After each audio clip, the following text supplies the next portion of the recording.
Max, what is it?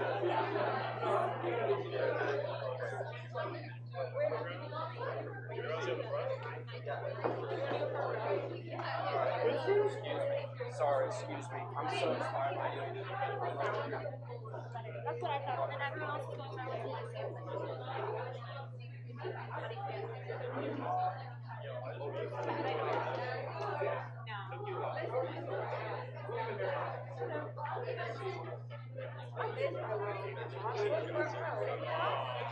I hope it's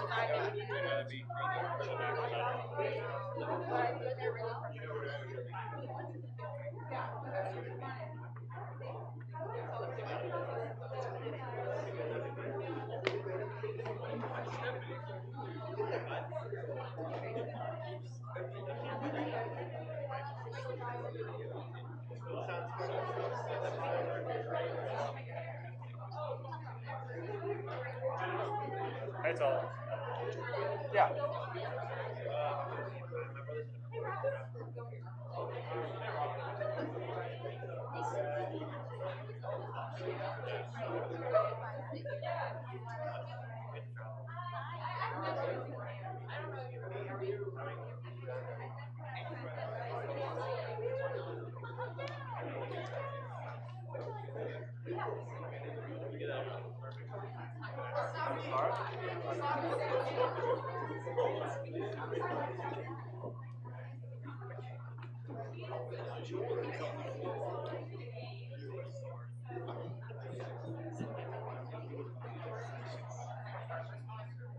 All right, everyone, if you could please quiet down.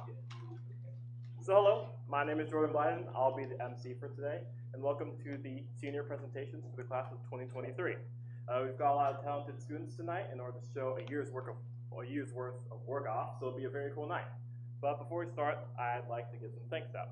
First off, I'd like to thank Dr. Livingston for coming to take his time out of his day in order to come and see our wonderful scholars. I'd like to thank Drs. Rose and Cecil Flom for teaching us all these years and putting so much effort into guaranteeing our success. I'd like to thank Calvin for working the camera and sound for live stream, as well as all those who are watching at home. And finally, I'd like to thank the parents of all these scholars who you put in so much effort and work in order to pour in time, energy, and resources into these students, which allows us to have a very good program. So first, for some explanation. This evening, you'll have 7 speakers give presentations about their junior year literature review. To explain what a literature review is, it's essentially that these scholars chose a topic at the beginning of their junior year, a question that they could write and present about for the next 2 years, and eventually conduct original research on. In order to get knowledge about this topic, they combed through about 40 resources of the existing work and research that was available on the topic, summarized all of it and analyzed it, and put it into a giant paper. It's what we juniors are just starting now and what you freshmen and sophomores have to look forward to. This condensed literature review will be presented about today, and the concepts for the original research will be presented about as well. Each presentation will be about 15 minutes, with 5 minutes after each presentation for Q&A. And after the 4 speakers, there will be a 20 minutes break where you can go get refreshments, go to the restroom, and all that. That's all I got. So before we start, I'd like to invite Max McCarty, who is a junior and part of the class of DSP 2024, for our prayer.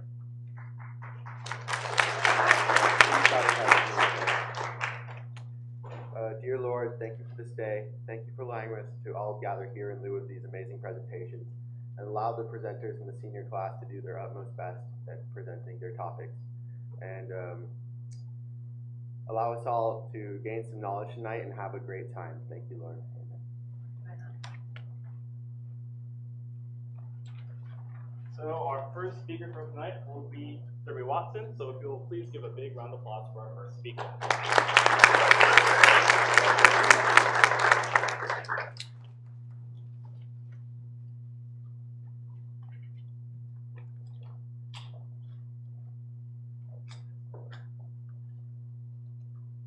Good evening, everyone. Thank you so much for coming out tonight. My name is Debbie Watson, and for the next 15 minutes, I'm going to be talking to you about the biblical and bioethical perspectives on genetic modification.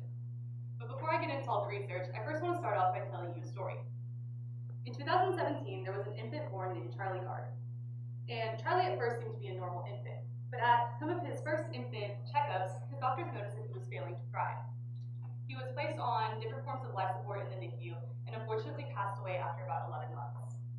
And I tell you this story because Charlie had a rare genetic disorder called mitochondrial DNA depletion syndrome, which essentially prohibits the body from creating energy.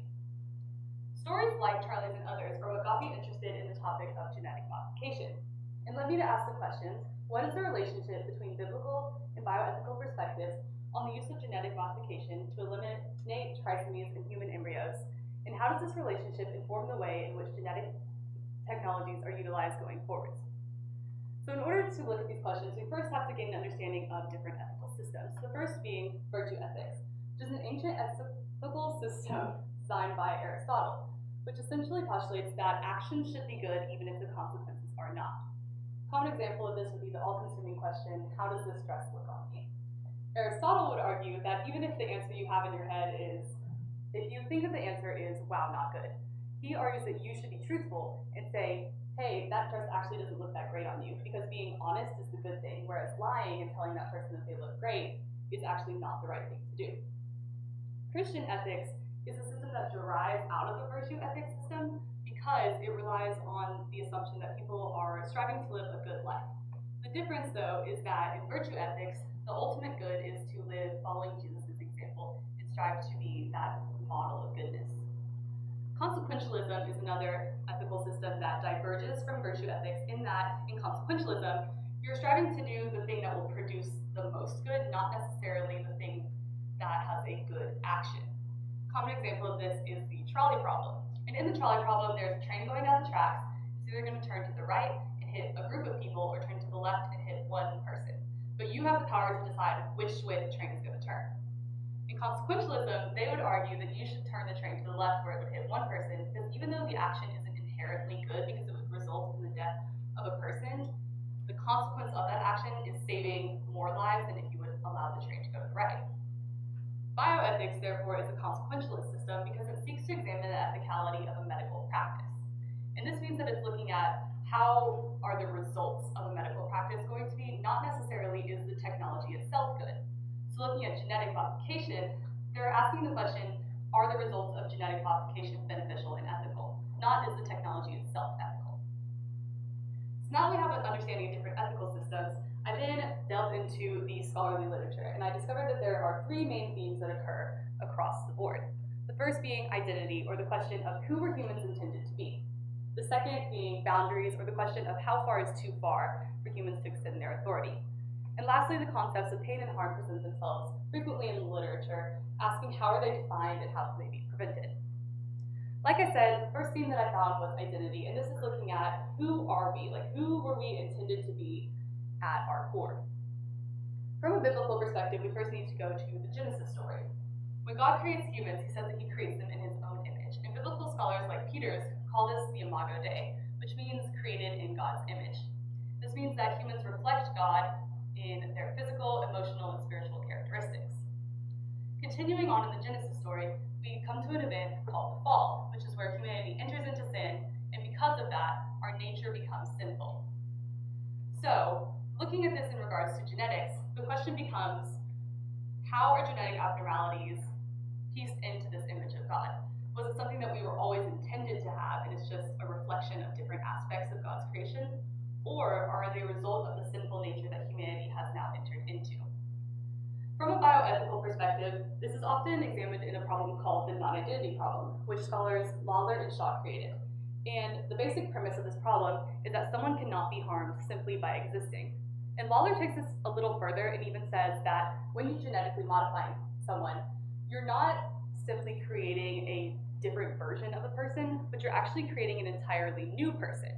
So if we have embryo A, which is an embryo that has a trait for cystic fibrosis, and embryo B, which is the same embryo, but has been genetically modified to no longer have that cystic fibrosis trait, Lawler would argue that they are not simply two different versions of the same person, but actually two different people entirely, and that by creating this modified embryo, you're actually negating the existence of the other. And ultimately, it would have been better for a person to exist and live with a condition like cystic fibrosis than to never have existed at all. So now that we've kind of examined what it means to have an identity and what we believe about identity, we then get into the topic of boundaries, which is looking at how far are we allowed to go in making changes to someone's identity. Again, from a Christian perspective, we have to go back to our Genesis story and look at the idea of what Hollinger calls biblical dominion. So when God created people, he tells them that they have dominion over the earth and over the plants. But Hollinger points out that nowhere in the Bible does it say that humans have dominion over one another. So when we look at genetic modification, the lines become sort of blurred in that a lot of scholars would postulate that using genetic modification to alter things that are so core to what a person is actually extending what humans were allowed to do with their authority too far, and that it's essentially playing God and doing things that we were not intended to control. Now, from a secular perspective, this term is often going to be coined overreach. And Grego gives a really good example of this in a storyline of embryonic selection.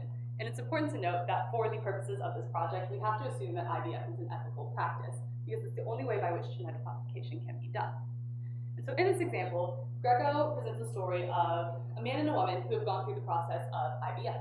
And they have selected this specific embryo that they're planning on implanting. And then they use a process called pre-implantation genetic diagnosis, which screens an embryo's genetic code and lists out all the different traits that it will have. They do this, and they discover that the embryo they had chosen has the trait for Down syndrome. So Grego's question then becomes, should they be allowed to pick a different embryo that is genetically normal and implant that embryo instead of proceeding with the embryo that has the trait for Down syndrome? And ultimately, the conclusion that he comes to is that because humans were not intended to know things like genetic sequences about infants before they were born, it's ultimately going too far to use this process of embryonic selection. Further, bioethicist Roland has this idea of the sublime elements of humanity. And essentially what this means is that there are traits that are inherent to what it means to be human, and that by going through the process of genetic modification, we could actually be making changes to the essential nature of humanity in ways that we were never intended to be altered. And by doing this, we could move away from the ultimate image of humanity. Now looking at boundaries, the question of course becomes, well, aren't we intended to prevent each other from experiencing painful and harmful lives? And pain and harm is the final theme that I found across all of my literature. The problem being with pain and harm that it's extremely subjective, because at its core, pain is defined by powers and others as a cerebral interpretation of noxious stimuli. And what this essentially means is that your brain interprets something as painful and then tells your body to respond accordingly. However, there's no way to tell that the way that I experience pain is the same way that any one of you would experience pain. So, looking at genetic abnormalities, when we begin to define genetic conditions as painful, the question then becomes, what do you really mean by pain? Because what I perceive as painful could be very different from what any one of you would perceive as painful. Therefore, you can't concretely define pain and harm. However, the idea of prevention is very prevalent in the literature, meaning that people want to do things that would prevent anything painful and harmful from happening to someone else. Belliani writes about this in a theory called the pain and harm principles, in which he states that anything painful and harmful should ultimately be prevented. And essentially what he means by this is that if someone is going to be born with a genetic condition that could potentially be painful for them, genetic modification is a way by which we can alter their DNA to prevent them from experiencing that. However, bioethicist Peters counters this with his idea that precaution is better than prevention. Because the effects of genetic modification are so unknown, Peters argues that it's better to allow someone to be born with a genetic condition and then treat it using medicine that has known implications, rather than to use a technology that we really don't know how it will affect people for generations to come. In looking at all of this research, I came to notice that there are a lot of areas in which biblical ethics and bioethics diverge. However, there are multiple areas in which they overlap, essentially asserting the same things, just using slightly different language. So they're not often examined in the same frame. Looking at biblical ethics, there are a couple ideas that are very specific to that, the first being that of the Imago Dei. Because this idea relies on the idea of a creator God, someone who is not subscribing to the Christian religion can't really believe that we're all created by God with a specific purpose. The second idea is that of the corporate body. And what this means is that although you and I have individual bodies, as believers, we're all part of the corporate body of Christ, and we all have a specific role that we play in that body. So by genetically modifying someone, we could be taking away from what God intended their looking at bioethics, the idea of preventing pain is surprisingly fairly specific to bioethical literature. This is the concept that humans will do a lot to prevent each other from going through a painful situation. And using a genetic technology is a way by which we can prevent each other from living a painful life. Secondly, the idea of germline implications is really specific to bioethics. And what this says is that because we don't know how genetic technologies would really affect people long term, it is essentially a cascading effect. So if one embryo is modified, all of their offspring will inherit that modified trait. Therefore, those specific traits could mutate, and because this hasn't actually happened before, there's no way to tell that it couldn't cause harmful effects. There's a couple ways in which these two systems actually converge, and the first is the idea of an original identity. And this is the concept that although not everyone believes that identity is given by God, both biblical scholars and bioethical scholars do believe that everyone has something that they were intended to be. That's something that is designed specifically for them. Secondly, the idea of boundaries comes up in both forms of literature, and this is the concept that there is a point that is too far for humans to go. There are some things that we were never meant to do, and therefore limits should be placed on the use of genetic modification. And finally, the idea of protection comes up in both biblical and bioethical literature. This concept being that genetic modification could potentially be a way by which we could protect one another from experiencing something harmful. However, there's also the concept that using genetic modification, we should be cautious and protect one another from the harmful effects of that.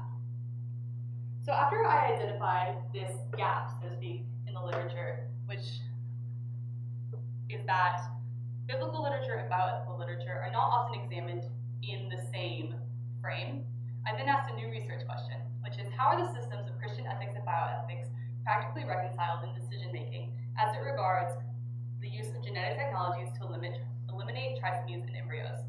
And knowing what this relationship is, how does it inform the way in which genetic technologies are utilized going forwards? In order to answer this question, I'm going to be conducting an original research project, and I'm going to be using a survey method to do so. The first thing that I'm going to do is create a series of hypothetical situations based on the lives of infants with genetic abnormalities like Charlie. So I will essentially read a bunch of different case studies about infants who are born with genetic conditions and create a summary of their life, giving a prognosis, a diagnosis, and just a summary of how their life went as long as it lasted. Then I will ask respondents to respond yes or no to the question, would you have genetically modified this embryo to not have this condition? After I collect that data, I'm then going to collect a whole slew of demographic information such as age, religious identification, if they identify as Christian, would they identify as a particular denomination, and also the location in which these people live in the country. And I'm doing this to see if any patterns arise between the yes and no responses and this different demographic information. The last thing I would ask respondents to do is fill out a self-reflection part of the survey, which is going to ask them the question, why do you believe you made this decision? And the purpose of this is to see if people are conscious of the different factors that influence their decision-making. So for example, if a particular respondent responds that no, they would not genetically modify an embryo, and then they identify themselves as a Protestant Christian, I would like to see if in this self-reflection portion, they will actually cite their religion as a reason to which they don't support genetic modification, or if it's more of an unconscious bias. Now, of course, I have a couple of hypotheses about how I think this will go. The first being that I believe that Christians will be less likely to support genetic modification than people who do not identify as Christian. The second being in a similar plane, that I believe that Protestant Christians will be more likely to support genetic modification than Catholics. And finally, I believe that a younger population will be more likely to support genetic modification than an older population. So you might all be wondering, why are we talking about genetic modification if it is purely theoretical at this point? And while, yes, genetic modification in the sense of eliminating a trisomy in a human is a theoretical practice right now, genetic technologies do exist. I'm sure we've all heard of CRISPR or the concept of designer babies. And as we know, technologies ultimately do continue to advance. So there's no doubt that genetic technologies will continue to become more and more popularized and more powerful. We need to know how we would respond to these technologies before they become something that we are actually faced with. We have to understand the different factors that influence our decision making before we are actually faced with that decision. Thank you all.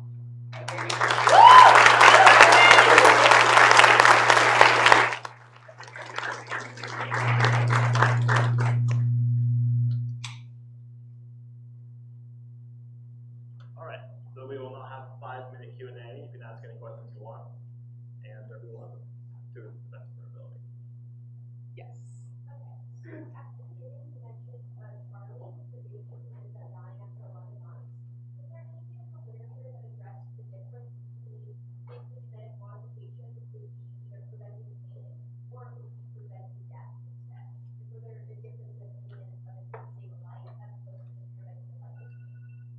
So the type of genetic modification that I'm addressing essentially removes a particular gene sequence from an embryo and replaces it with another. So in Charlie's case, he had this gene sequence that caused the mitochondrial depletion syndrome. So if he was genetically modified, it would remove that sequence and replace it with the genetically normal part of that DNA, which would essentially eliminate the condition. He would no longer have it. So yes, he probably would have just lived a normal life instead of having all of the medical problems that came with this condition. Kayla? So I actually have been doing research similar to this since sophomore year. I got into some research about a specific genetic abnormality and like life support sophomore year, and just genetics are really interesting to me. I think it's really cool that there's so much like intricacy in the way that we're designed, and that very small things can make such a drastic change. So changing just like the tiniest part of someone's DNA can change so much about them. And that's why I got interested in genetic modification. Andrew? What's a trisomy? A trisomy is like an extra or missing chromosome, or a chromosome that is abnormal, and it causes specific genetic conditions. So after researching all this, like, what would you have done DNA that have you this genetic modification of now? Study personal, Slightly. I think ultimately most of the literature argues for more precaution with the technology than to use it because of all the concepts that I discussed, like just inherent qualities of people and things that we're designed to be, but also because the effects are so unknown. Like you could theoretically genetically modify someone to not have a specific condition, but you don't know that that wouldn't cause other underlying problems to arise or different issues because of that genetic modification. So ultimately, no, I don't actually support it.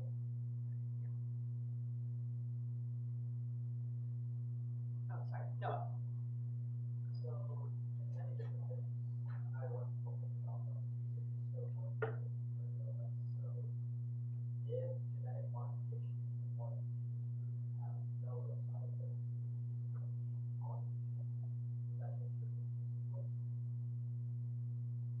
I don't think so, because the argument about genetic modification often comes up when looking at people with like special needs and stuff, and I think that there's nothing like wrong with being different. There's nothing wrong with a lot of these conditions that people are trying to genetically modify someone to not have. I definitely do understand the arguments for modifying someone to not have a fatal disease, but I think ultimately if you allow some form of genetic modification, it's going to be used in ways that it shouldn't be, so I still would not. All right, that's it for all the questions. Give another round for Derby.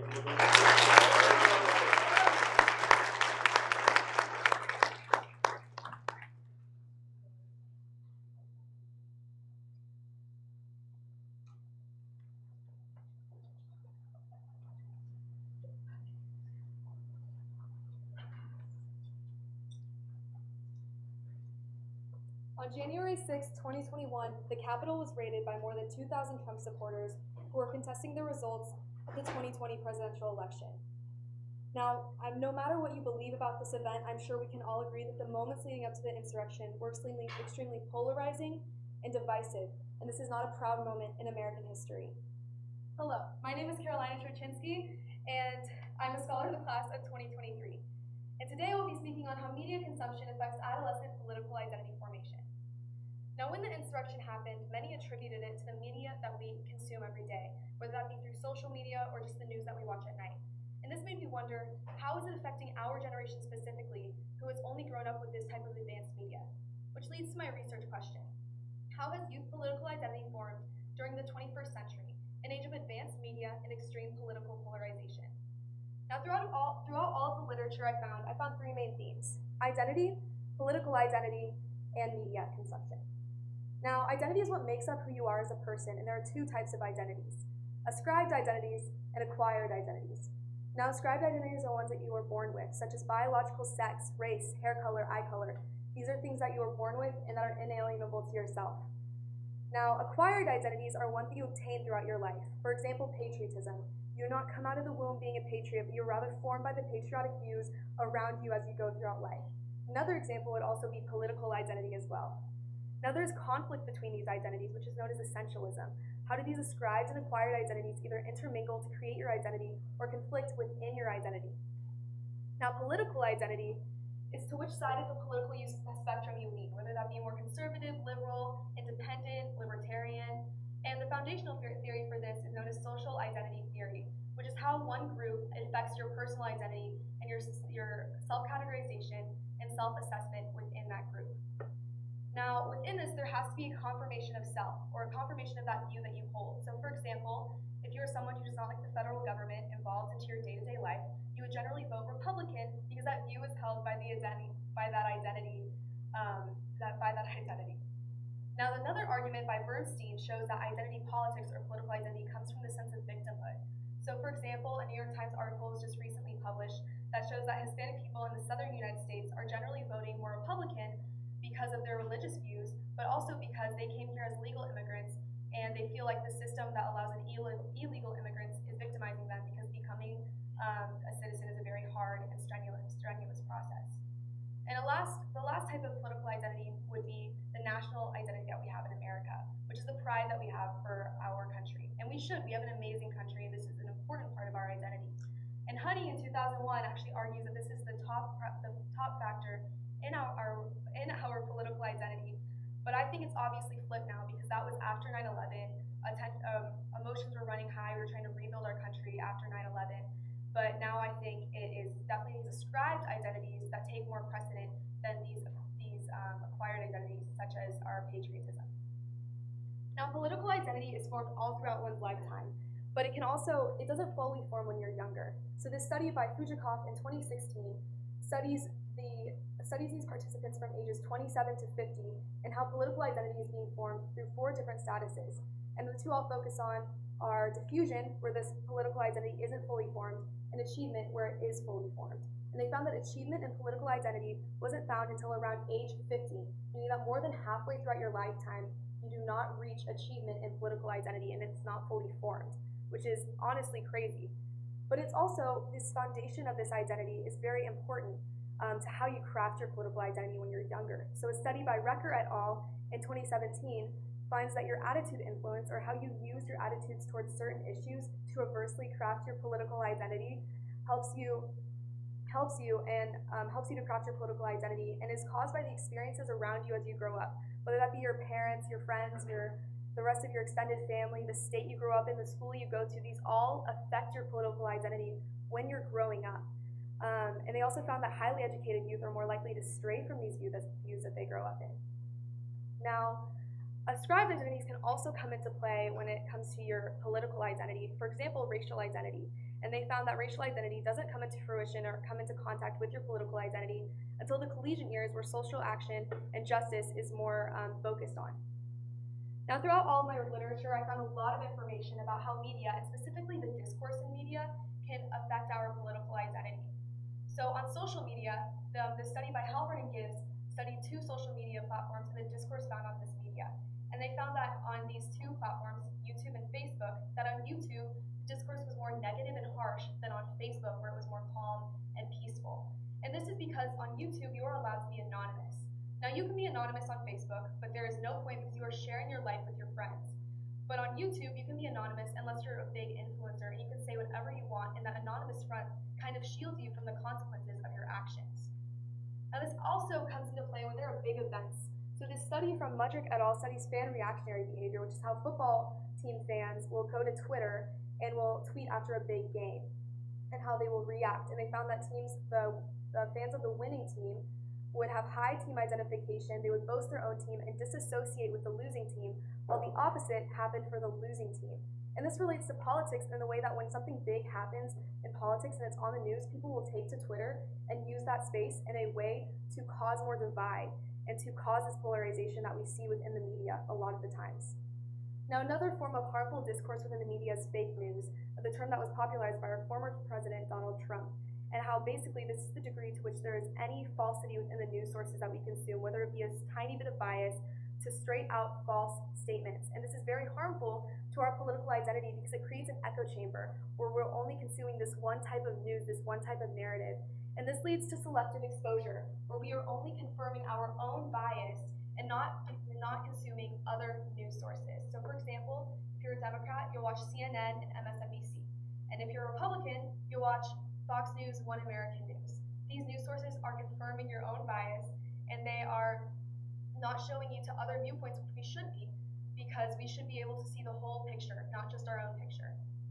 Now, within this, the cause of this is effective forecasting, which is how you predict you'll feel after you consume news of the other side, and if you feel bad, then you won't consume it. But a study by Dorson et al. In 2019 actually debunked this. He showed participants a news source, had them rank before how they'd feel after, and how they actually felt after they read it. And they found that people generally ranked higher, that they would feel bad and then they actually felt a lot better than they predicted they would feel. So it's unfounded, and it's further polarizing our news sources and what we actually consume on a day-to-day basis. But it's not fully in our control anymore. Corporations will use things like personalized politics to use the algorithms to tailor our news sources to what we believe. So they will show us, like on any major search engine, on any major social media, they will show us the views that we want to see and not any other views to help diversify. They will only show us our views, so it's not fully in our control anymore as to what we see. And this leads to more political polarization, which is the growing divide between the major parties within the United States. So this would be between the Democrats and the Republicans. And there are three types of polarization. Effective polarization, where you don't like the other side just because they're opposing you. Ideological polarization, where you don't like a view held by the other side, so you disagree with it and it polarizes you further.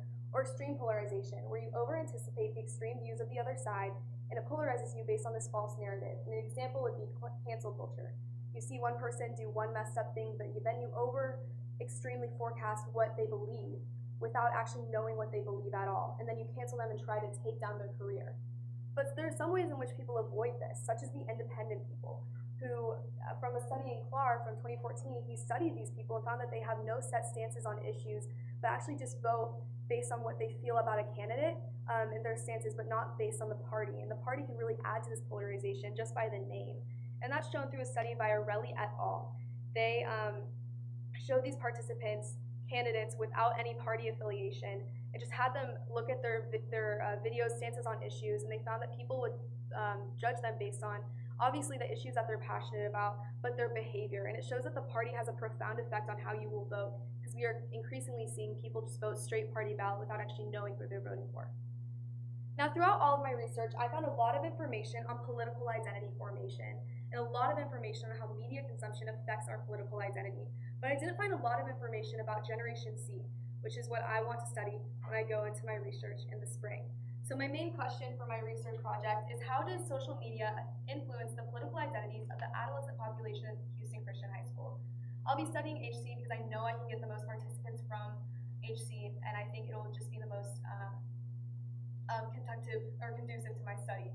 So I'll be asking, how do students believe the media affects them? How does religion affect their political identity? What are the political affiliations of these students? Are they passionate about politics? How does age and how does gender affect their political identity, and so on? And I will be using a convergent mixed methods design, where I will start with a survey with both open-ended questions, which were the questions on my last slide, and closed-ended questions just for the demographics of these students. And then I'll have a discussion with them with a narrative psychological approach to ask their life story about how their political identity formed and how and if the media has really helped forming it. I'll record it, and then I'll perform discourse analysis to find my results. So I just want to say thank you guys so much. It really means a lot that everyone came out. We worked so hard on this, and it really means a lot. If you have any questions, you can email me up there. And if you are a student at Houston Christian and you want to participate in my study, please scan the QR code. It would really mean a lot. I just want to thank you guys so much. Okay.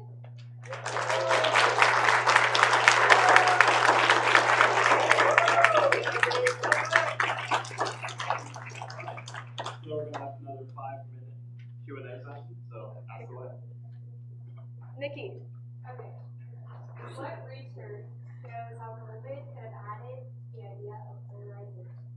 So throughout my literature, I found a lot. I actually have a whole section on COVID-19. There's a lot of studies done during COVID-19, and that they found that the the media really helped divide us, and how, because there are different ways in which the parties would actually approach precautions to COVID-19. So a lot of my literature showed how the parties were divided just based on the media, especially because we were all at home. It's not like we were going out, and it really showed that we were divided because of the media. Oh, Nikki has another question. Oh. Okay. Do you think that there could be a way for us to, so it seems like we're going, like, the generations are going to the more negative path, like there's going to be more and more polarization. Do you think there's a way to stop, like, kind of stop them out? In a perfect world, there would be no bias and no fake news and no polarization within our media, but that's just not possible. Humans are humans. I don't think that would ever happen. I would love for it to happen, but I think it's very unlikely that we're going to be able to stop this polarization within us. Andrew Kenobi. Mine is a little similar to your last question. Yeah. Is there any proposed solutions to at least improving or decreasing the rate of this like manufactured consent around the media and how they present biases? None of my literature pointed to that. It was more kind of just explaining the problem, but I'll definitely research more into that during my study. But I think probably not. I mean, realistically, there's no way anyone's going to come up with a full solution unless there's like actual restrictions on the media, but there really isn't so far. So unless that happens, yeah, I don't think so. Thanks for the question. Okay, so I saw that a lot of your sources, they were kind of recent, I guess. So have you paid any attention to like earlier periods of polarization, how they might compare to now? Most of it was around this time because I'm studying Gen Z for sure, but a lot of my white papers, like the definitions, where all that came from, that all came from kind of like late 90s, early 2000s area, but most of it was from this, like from recent times. Okay. Is that it?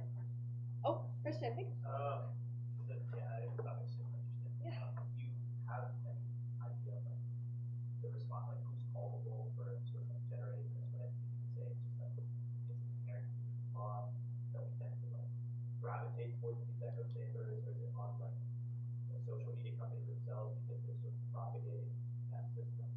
I think before social media became a huge thing, it was probably on us, but now I don't really think it's our fault.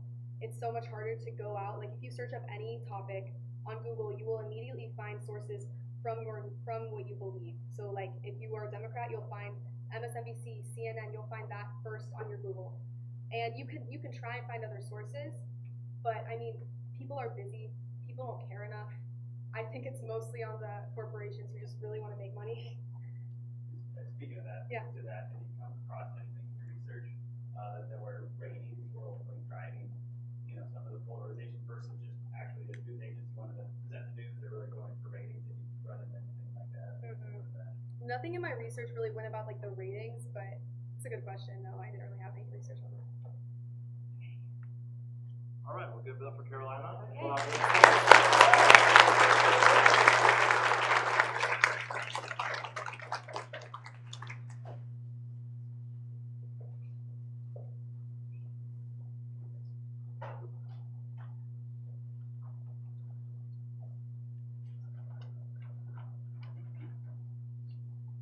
How many of you have social media? For those of you who do, oh, amazing. For those of you who do, this must be a common occurrence. Aimlessly scrolling, trying to find something entertaining to waste your time. Well, while scrolling through social media, how many advertisements do you see? How many catch your attention? And which ones do you remember? Hi, my name is Sophia Kenobi, and today I'll be speaking to you guys about the impacts of social media marketing on consumer engagement. In a March 2021 blog post for his social media marketing company, Mike Eckstein declared that, without engagement, social media is just media. Social media engagement can be classified as how consumers interact with content and accounts online. To define simply, social media engagement is liking your best friend's Instagram post. It is also commenting on a birthday post. And finally, social media engagement is also sharing a cute dog picture. Now, because social media generates so much engagement, marketers have begun to take advantage of using social media platforms to promote their products online, using various marketing strategies. And one of these marketing strategies is the use of social media influencers. In an article for the New York Times by Jonathan Durante, he declared that brands that are featured in user-generated content online are able to effectively connect with consumers that would otherwise ignore advertisements. In addition, consumers are more likely to buy products promoted on social media by someone they feel they have a connection with. Now, all of this information led me to my research question of how does the use of social media influencers as a marketing strategy increase consumer engagement with brands in the US? Now, in order to unpack this question, we first must define consumer engagement. Now, consumer engagement has yet to be thoroughly conceptualized in the marketing field, and most research focuses in the social sciences. However, in research, when consumer engagement is defined, it's usually found in the context of social media, which is convenient for my study since I am examining consumer engagement in social media. And so the two main definitions that I found of consumer engagement was first by Mercy and others in 2010 that defined consumer engagement as the collective experience that readers or viewers have with a media or brand. The second definition I found was by Desart and others in 2016 that defined consumer engagement as a state that reflects a consumer's individual disposition towards engagement foci. Now, Mercy and al's definition of consumer engagement focuses on the experience consumers have while engaging with a brand, whereas Desert's definition focuses on the psychology of consumers, and that is expressed through the various levels of cognitive, affective, and behavioral manifestations that go beyond exchange situations. And so, it's important to understand the processes that drive consumer engagement so marketers can properly market their brands. And this leads us to a study done by Schmidt and others in 2012, focusing on the consumer psychology of brands. Schmidt found there are 3 levels of consumer engagement connected to 5 brand processes. 5 brand processes being identifying, experiencing, integrating, signifying, and connecting.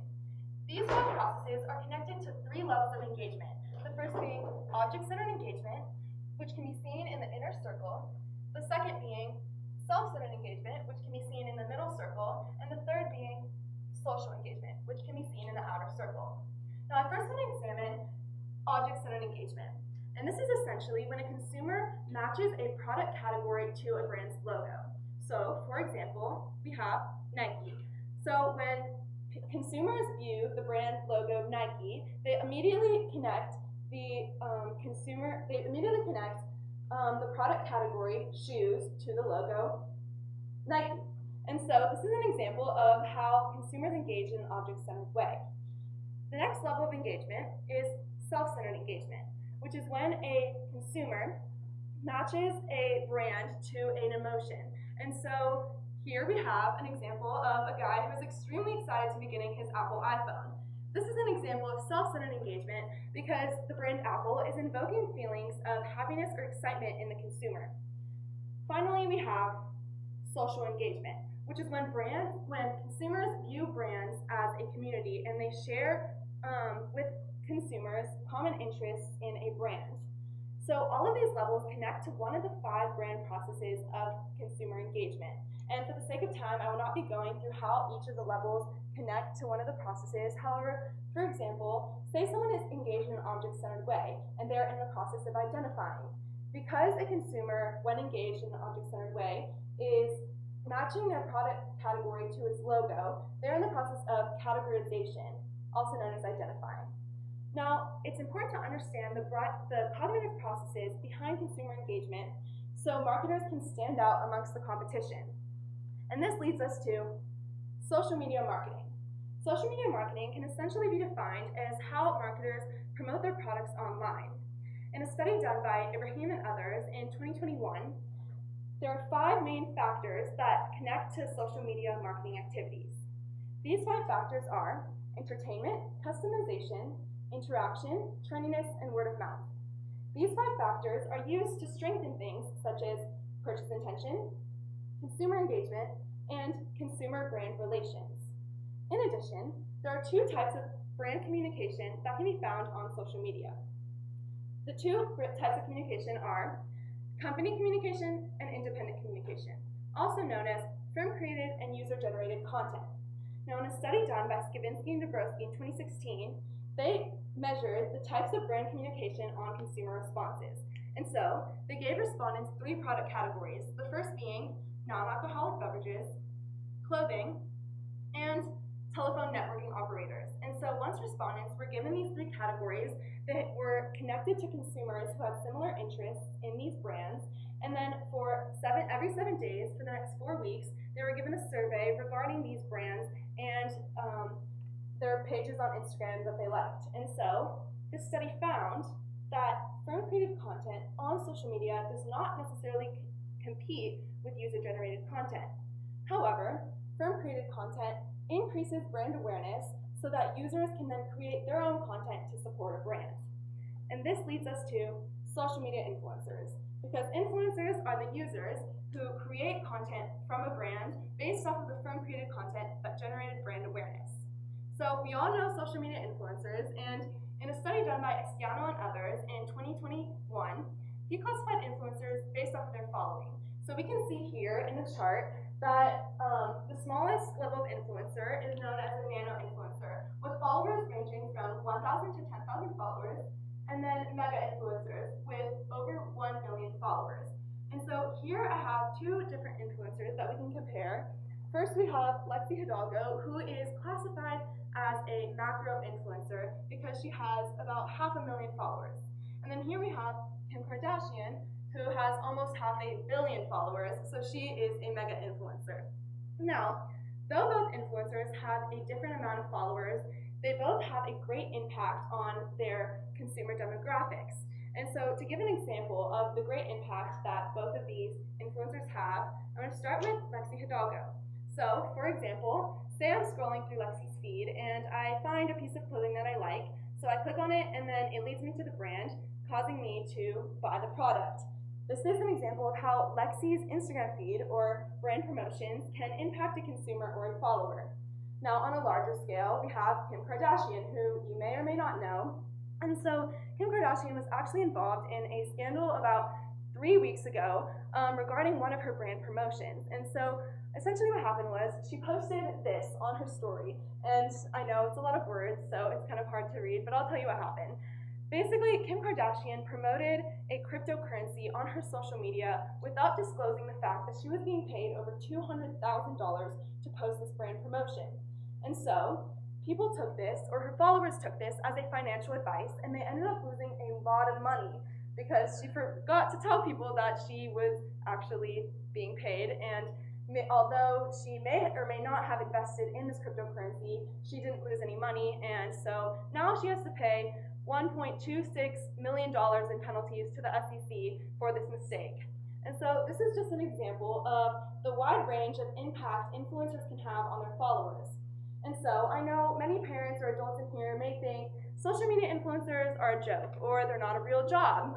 Well, I'm here to tell you that in a study done by Berkeley and others in 2021, prices for influencer marketing have been rising billions of dollars each year. And in 2019, prices for influencer marketing was $6.5 billion, and in 2020, it went up to $9.7 billion. And so it's no wonder that 54% of Americans ages 13 to 38 want to be influencers when they grow up, which is a shocking amount of people. But I mean, who wouldn't want to be when there's so much revenue that comes from this occupation? And so parents may not have grown up with being exposed to social media influencers. However, us as being constantly exposed to technology since we were little, it's important to understand how Generation Z is impacted by social media influencers. And so for my research question for the next year, I will be studying how does social media influencer marketing impact Generation Z's consumer engagement on Instagram. And like I said, I want to focus on Generation Z because we have been exposed to social media influencers and technology for the longest time as compared to other generations. And so that is why I want to study Gen Z. And so for my research, I will be doing quantitative survey research. And so I will be creating a model Instagram feed, and I will be letting my respondents scroll through the feed, and then I will be giving them a self-administered survey to measure the levels of engagement. And I will be using Desart's definition, measuring levels of affective, cognitive, and behavioral engagement levels. And so my hypothesis is that social media influencer marketing will lead to the highest level of engagement in Generation Z. So thank you so much, and if you would like to see the results of my study, I would love if you guys come back in April. Thank you so much, and are there any questions?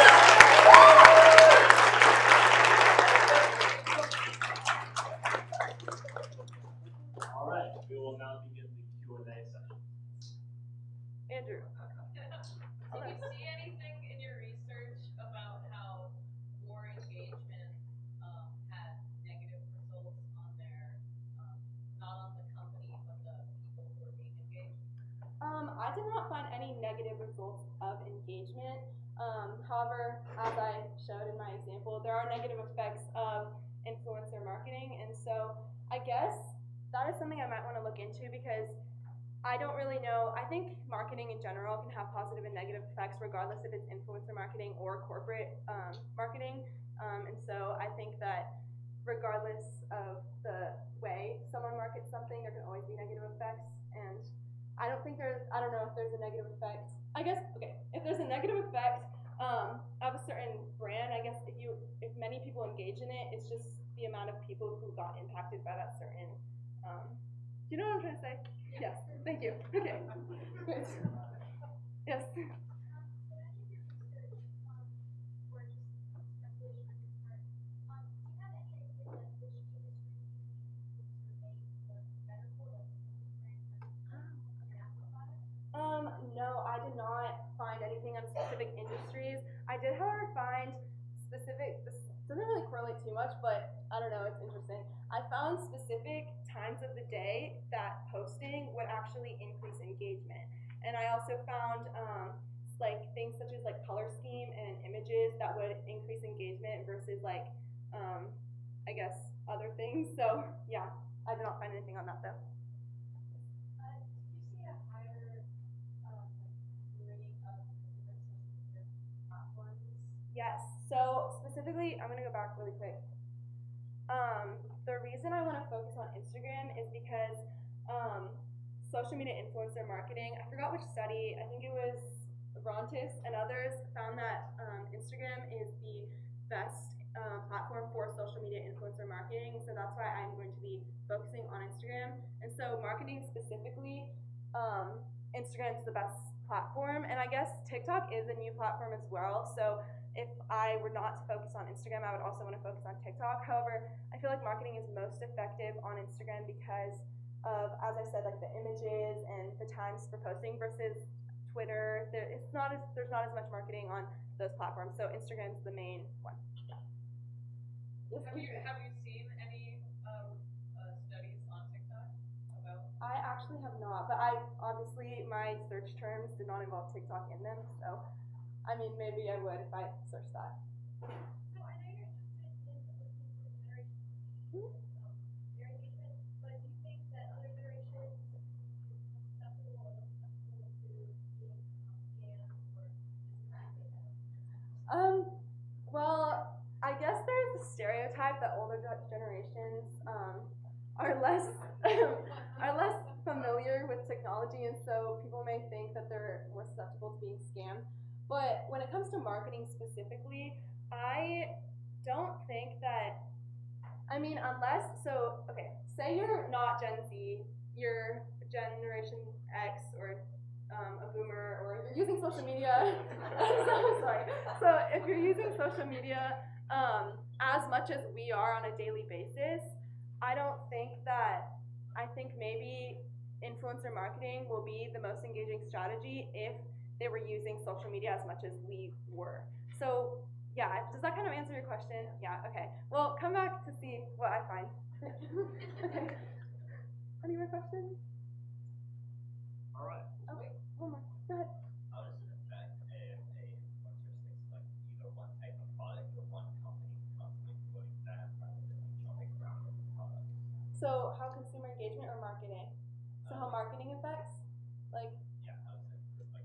Okay, so a big thing about influencers is that they usually pick a main. So influencers have their main category of, I guess, expertise, and so you have fashion influencers that really promote a lot of fashion products, and then you have makeup influencers, and you have sports influencers. And so as an influencer, regardless of the brands you promote, brands usually reach out to influencers and ask them to promote their products, right? So say you have a fashion influencer, a sports brand is probably not going to go ask the fashion influencer to promote their sports products. So the brands that correlate to influencers usually have to do with the expertise of the influencer that they're trying to exude on the platform. Perfect. Okay, that's it. All right, that's all the time we have. Thank you so much, guys.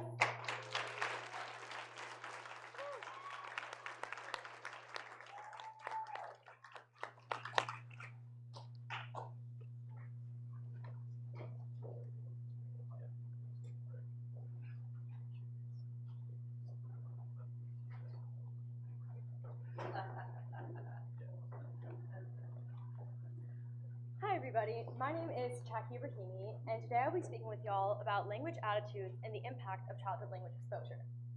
Now, you may have noticed my use of the word y'all in my previous sentence, and you could have made the assumption that I was from Texas or somewhere in the South.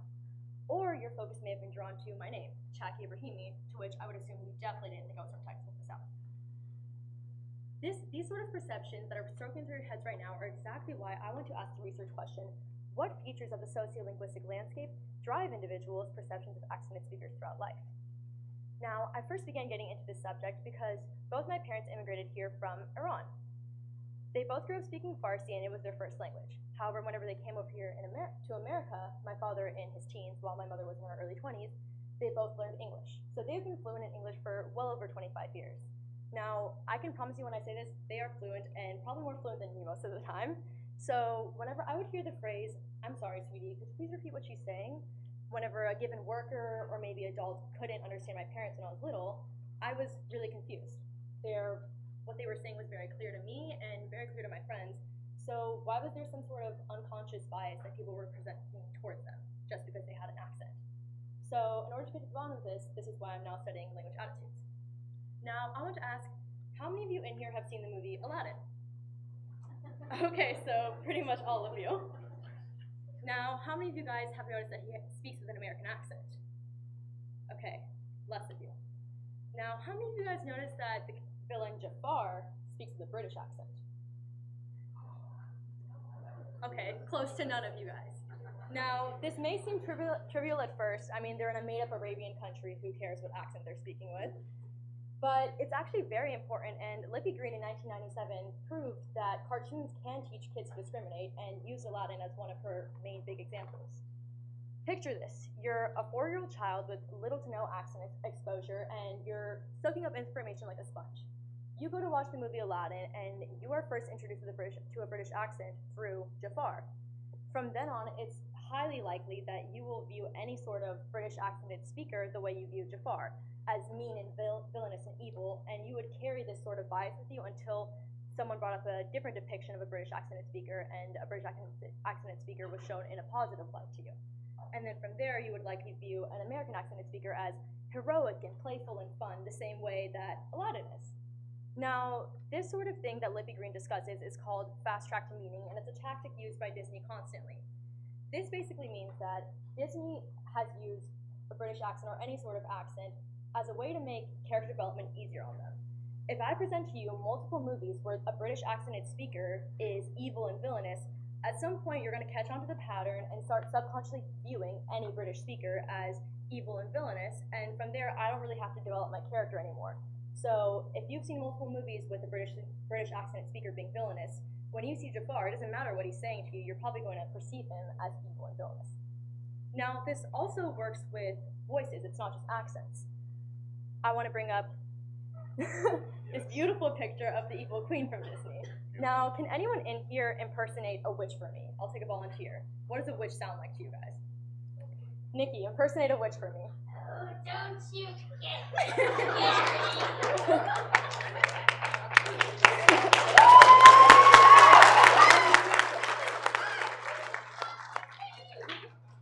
Thank you, Nikki. That was an incredible impression. Notice how she used a really strained tone of voice, and she actually did add a little bit of an accent into that. Now, a strange tone of voice is not inherently evil, but it's what Nikki has been programmed to think since her childhood what a witch sounds like. What she was taught in her childhood still reflects what she views a witch and someone evil and mean like a witch like today. And you may be wondering, how do our brains process these sort of assumptions? Why is it that whenever I hear a voice, I can comprehend it and understand that it's similar to that of a witch, or a British accent similar to that of Jafar? Well, this all goes into the different branches of linguistics, which I have listed here above. However, it's more specifically going into phonology.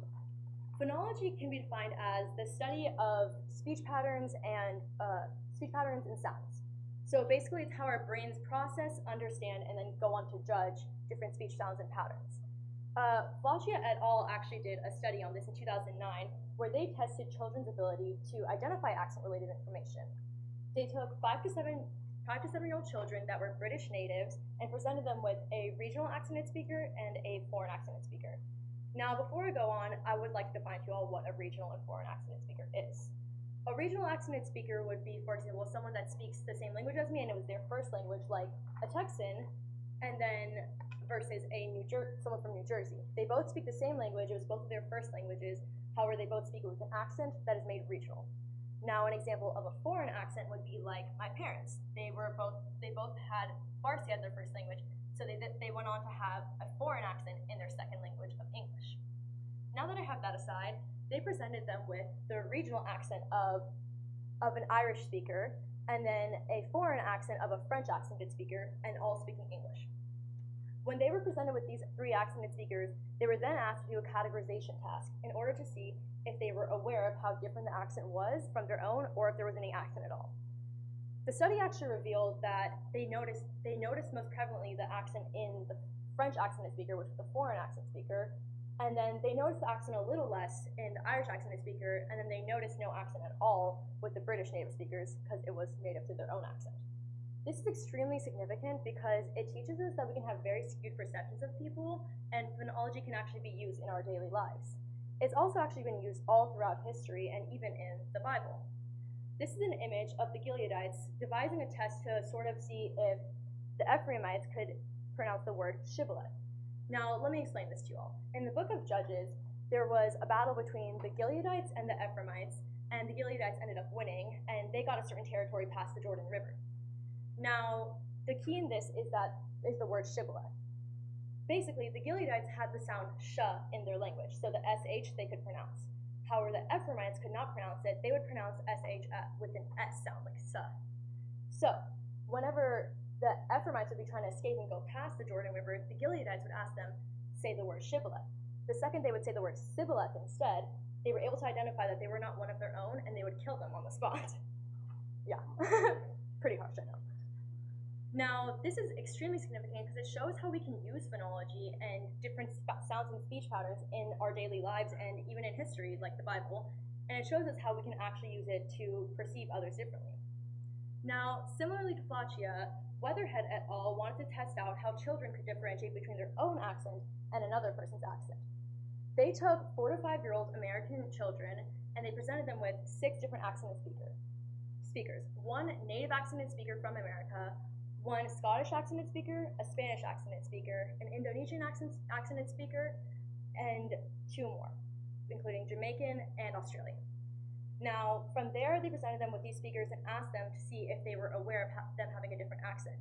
And the children actually proved that they could feel some sort of accent distance. And accent distance is basically just understanding that a certain accent is further away from yours. So they actually were able to comprehend and perceive the other accents differently than their own, and could go on to make judgments based upon that, which is why it's so significant on how we present accents and keep accented people in the media.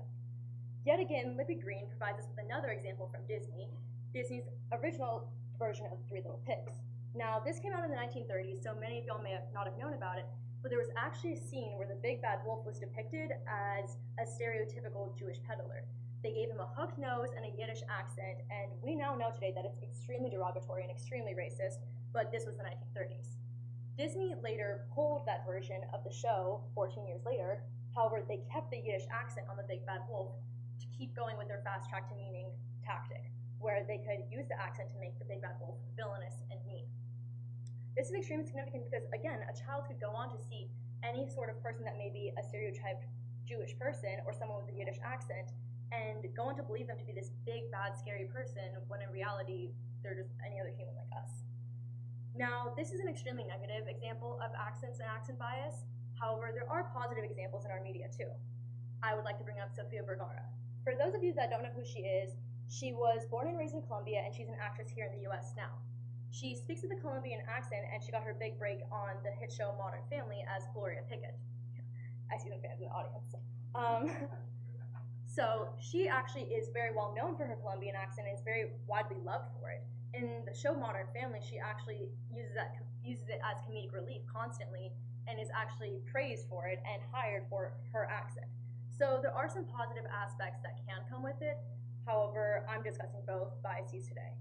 Now, in regards to what an accent bias is, Pellet and Bonatti actually describe accent bias as the study of unwarranted prejudices towards different speech patterns of people. In order to test out accent bias, Kinzer and De Jesus in 2013 evaluated the social desirability, personality characteristics, and geographic origins of northern and southern accented speakers. They took children ranging from ages 5 to 6 and 9 to 10, and from Chicago, Illinois in the north, and Tennessee in the south on the border of Alabama, and presented them with northern and southern accented speakers. From there, they asked them to rate these speakers on if they would want to be their friend or not, how nice they were, how mean they thought they were, and see if there was any sort of stereotypes involved. Now, the 5 to 6-year-old northern children presented no stereotypes towards the southern accent speakers or the northern accent speakers, but they did state that they would rather be friends with a northern accented speaker that was similar to their own rather than the southern speakers. However, the 5 to 6-year-old southern children presented no bias and had no preference for which friends they would have. And then the 9 to 10-year-old children were the interesting part of this study. In both groups, they actually had no sort of preference for friendship, but they did stereotype. They stereotyped them in regards to their niceness, their meanness, how friendly they were.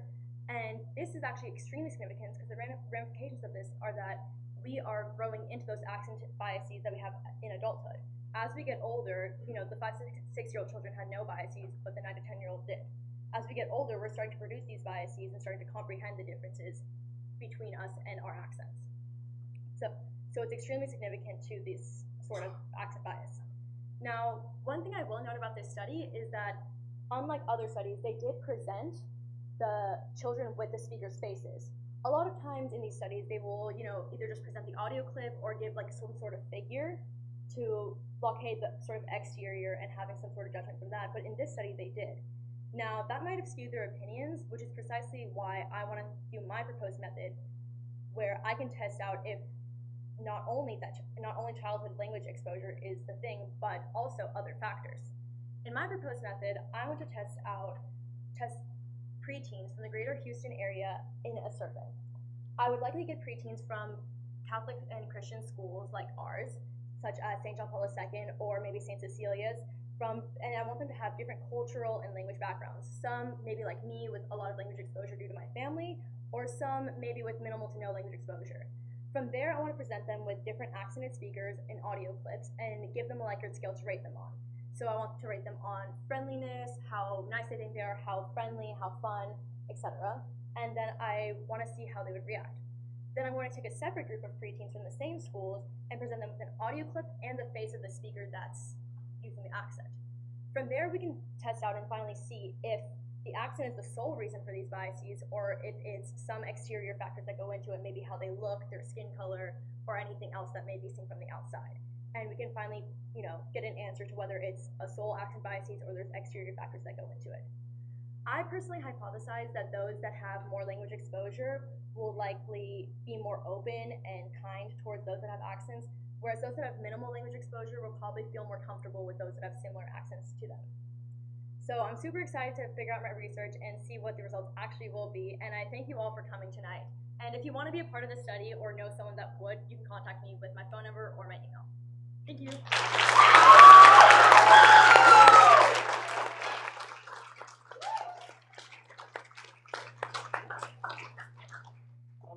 we will now have the Q&A.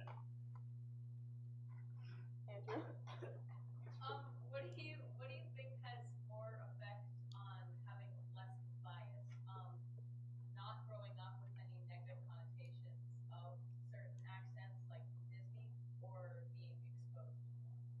That's actually a really interesting question. I didn't really touch too much on that in my studies, but I think it would just depend on the person, depending on if it was their own family or they were exposed to it in general. But in general, exposure is the media, and so I would put media under that sort of exposure as well. In any of your research or personal experiences, do you find any certain aspects to read that you can use to portray negative characters or positive? I actually did, but it was sort of mixed considering they were using different accents each time around. There's different examples, such as a southern character in the media is often portrayed as dumb or ignorant, or maybe a British accent, although in Disney they're portrayed as villainous, many times they'll be presented as high class and posh, and that's where that sort of idea comes from. So there are definitely certain biases that are used more or less. Yes?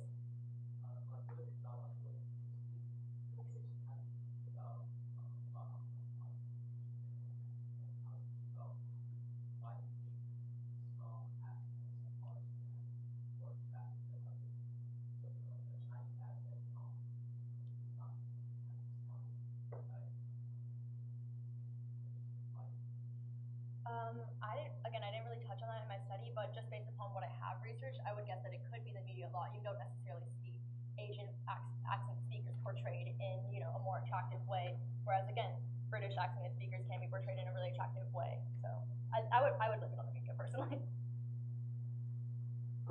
Yes. Y'all can pick. I don't know.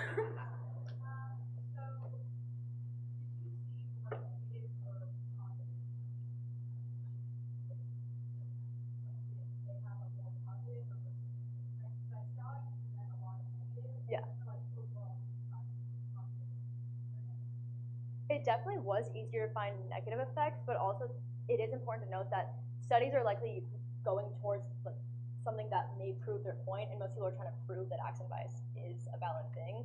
So I did see a lot more negative things. There definitely are positive aspects, but I think it would just depend on the accent with that as well. No, you're good.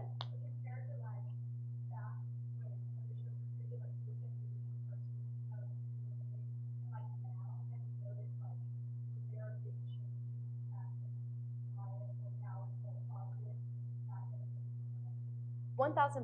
There are much more like positive accent biases. Like for example, the Sofia Vergara example was much more recent versus the Aladdin and the Three Little Pigs example. They were all in the 20th century. But there definitely are still negative ones out there. I don't know if you all have seen the childhood show Jessie. They definitely portray Robbie, the Indian character's accent, in a very negative light, and they make fun of him a lot. So it can go both ways. Yes, Bauer. So it's pretty clear how children can be very susceptible to accent biases, but how does that affect them as they grow up? Like, does that instill deep-rooted biases that aren't so prevalent on the surface, but may factor into how they treat certain people with different accents?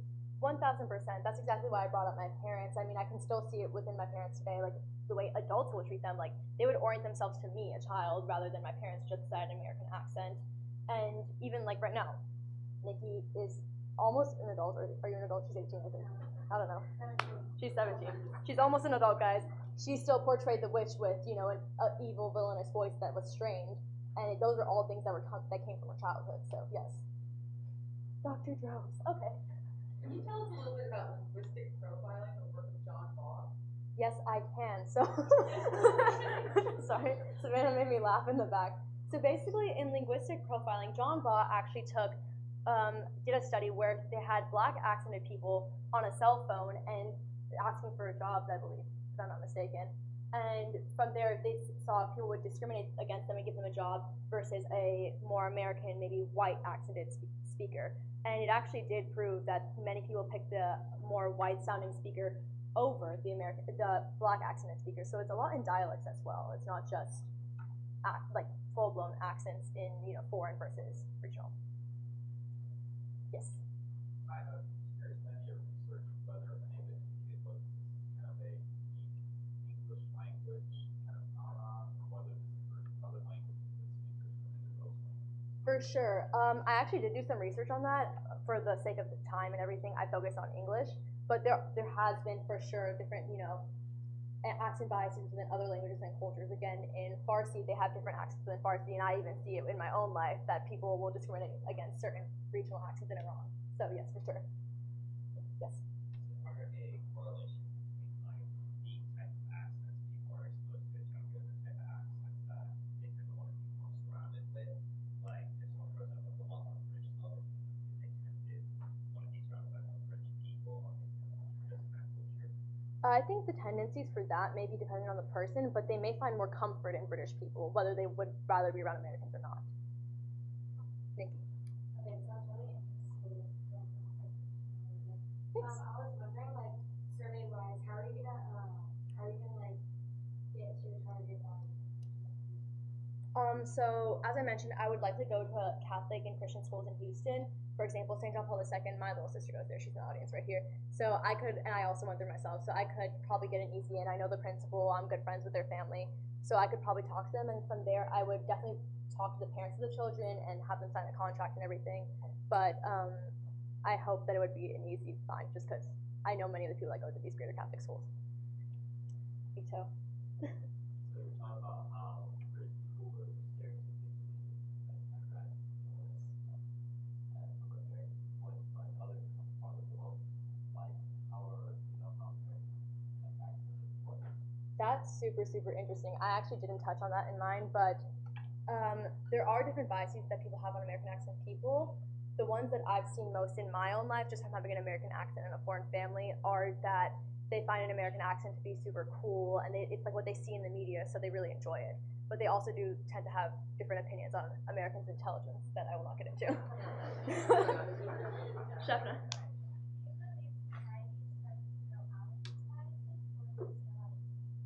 I think they're starting to definitely be more progressive to get out of them, but they're still prevalent and still happen today. Ted. Have the biases like shifted over time? So what accent they're trying it negatively or something sits in? I think that they would be, just considering, for example, the Yiddish accent speaker was at a time where Jewish people were heavily discriminated against, whereas now I think America's a lot more diverse and there's a lot more folks in different accents, so there's a lot more different accents presented in our media. So yeah. Okay, is that all the questions? Okay. All right, give her a round of applause.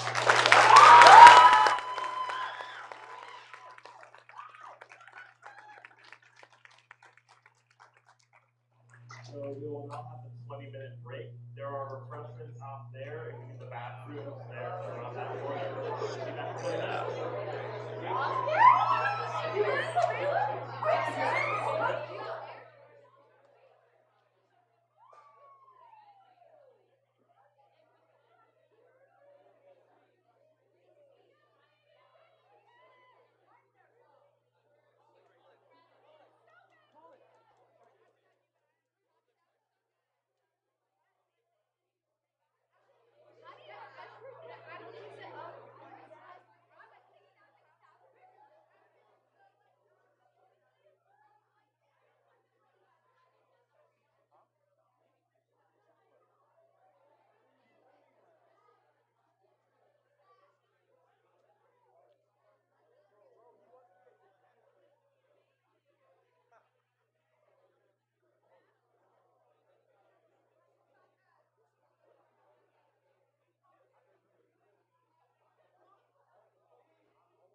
Did you say Josie Altuve? It's Josie Altuve.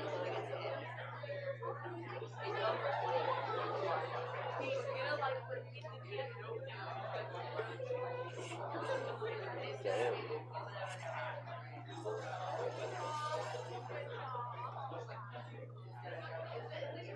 I wouldn't peg you as someone who would follow sports.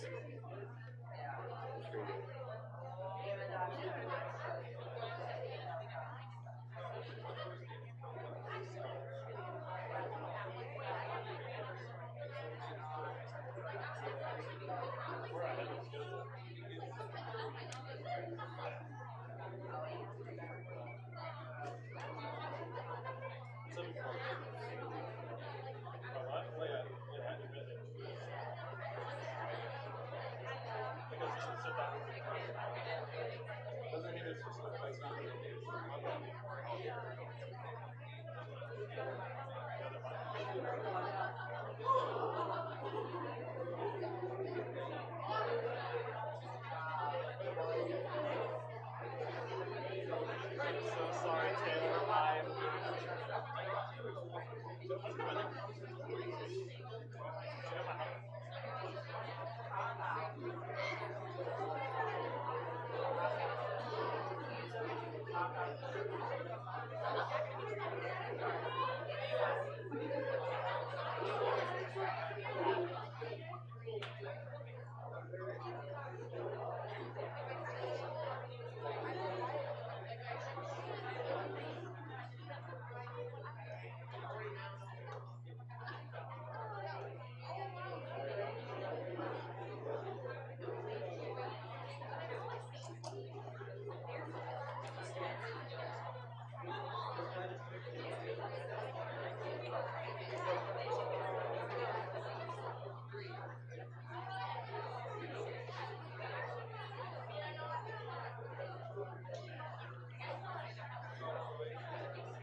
Yeah, Josh. Hello. Hi, Josh.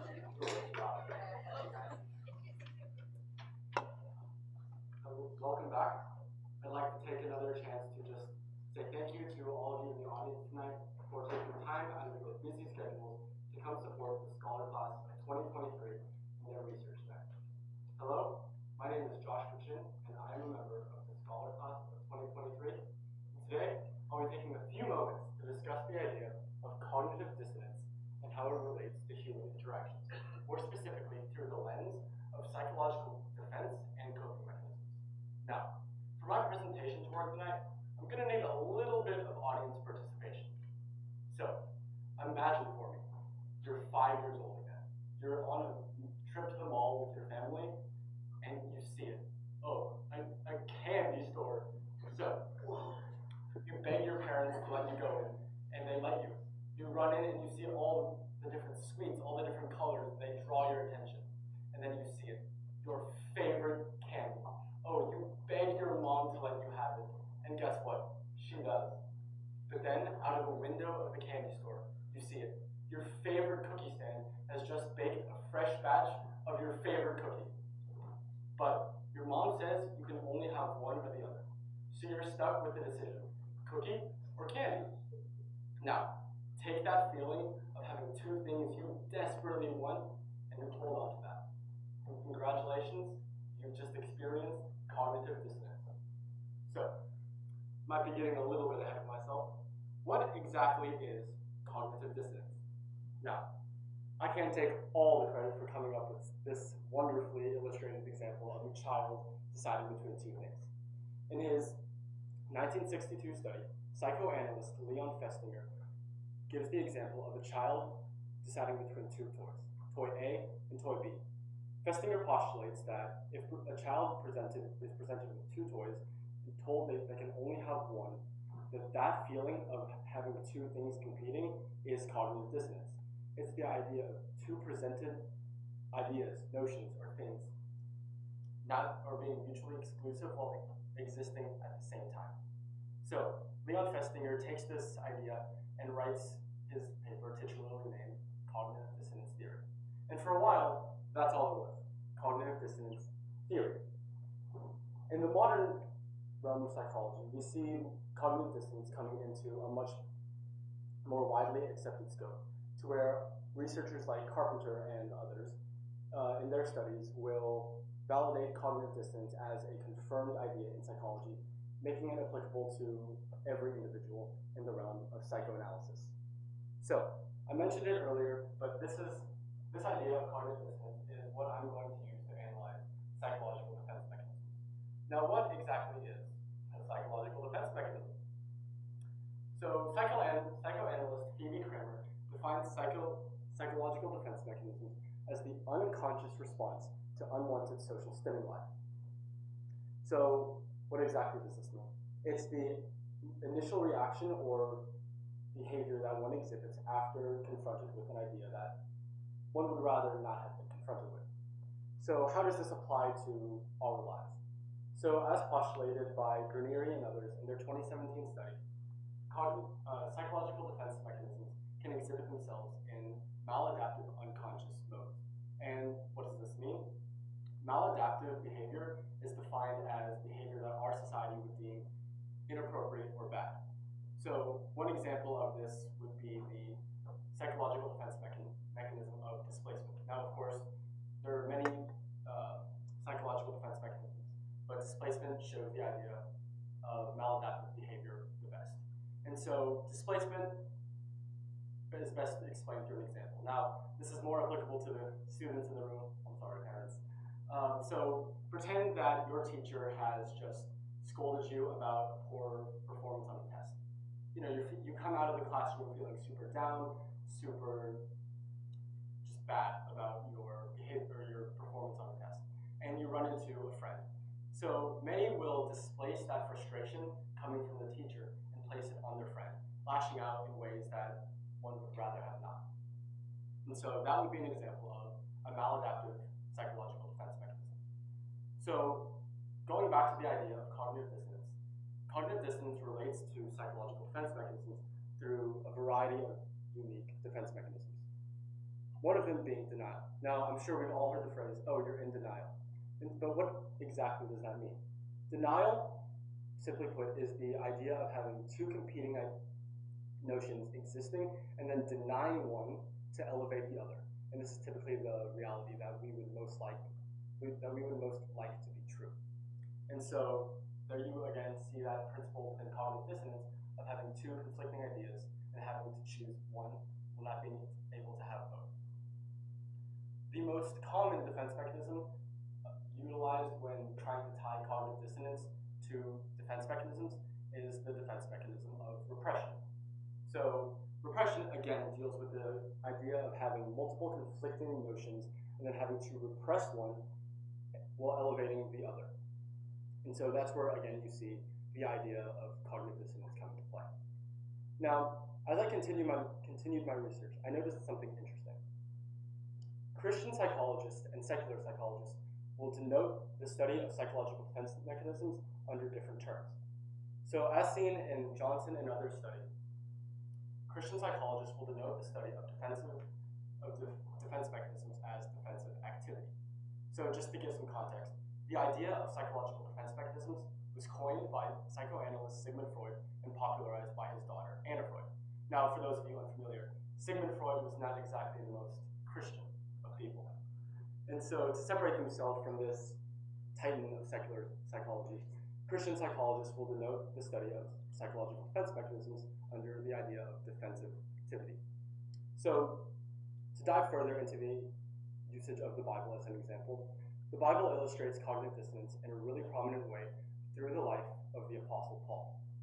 Now, to give some context, the Apostle Paul, before becoming the Apostle Paul, and this titan of the Christian faith as we know today, was known as Saul of Tarsus. So Saul would have been trained as a scholar under the Jewish Sanhedrin, or the Jewish elite of the day. He would have been highly regarded in the community and by his demographic and peers. So, and this demographic would have been one under Roman occupation. So something interesting about Roman culture is its extreme ties to its religion. So you had the Caesars, you had Roman elites incorporating the, say, Roman pantheon into a lot of their customs and practices. And so the idea of cognitive dissonance is displayed that after Paul's infamous trip to Damascus, he becomes the Apostle Paul. And so he has been now associated with the religion of poor fishermen, poor farmers, in other words, they're looked down upon in society. So Paul would have had this one idea of, I need to maintain my faith, I need to fight the good fight and finish the race, versus the idea of, society pressuring him to turn back to his upbringing, turn back to his high standing with the Sanhedrin, or even possibly the notion of turning to the Roman system of religion. And so in this, we see Paul most likely having to decide between that. And then Paul defiantly issues a conscious reaction to this idea of the two competing thoughts in his letter to the church in Rome, in Romans 1:16, and where he defiantly declares, "For I am not ashamed of the gospel." And so in here, again, we see the conscious reaction to cognitive dissonance. And now I'm circling the idea of conscious reactions to cognitive dissonance or stimuli, and that brings me to the idea of coping mechanisms. So, like I asked with the other two, what exactly is a coping mechanism? In his study, Hughes expounds on coping mechanisms as essentially the reverse of psychological defense mechanisms. It is the conscious reaction to unwanted social stimuli. And Hughes especially focuses on the idea of controlling one's behavior. And Rosenthal et al. In his study expounds on the regulation of conscious behavior to balance and combat unconscious behavior. At this point in the study, I'm going to focus on, or steer more towards, adolescent psychology. And that is because adolescent psychology is so unique when it comes to just psychological landscapes, in that one, our prefrontal cortex, the part of our brain that makes decisions, isn't fully developed. So we're more likely to have those, or to exhibit those maladaptive unconscious behaviors. And so in my study, and how adolescence relates to coping mechanisms, I've stumbled upon the idea of social acceptance.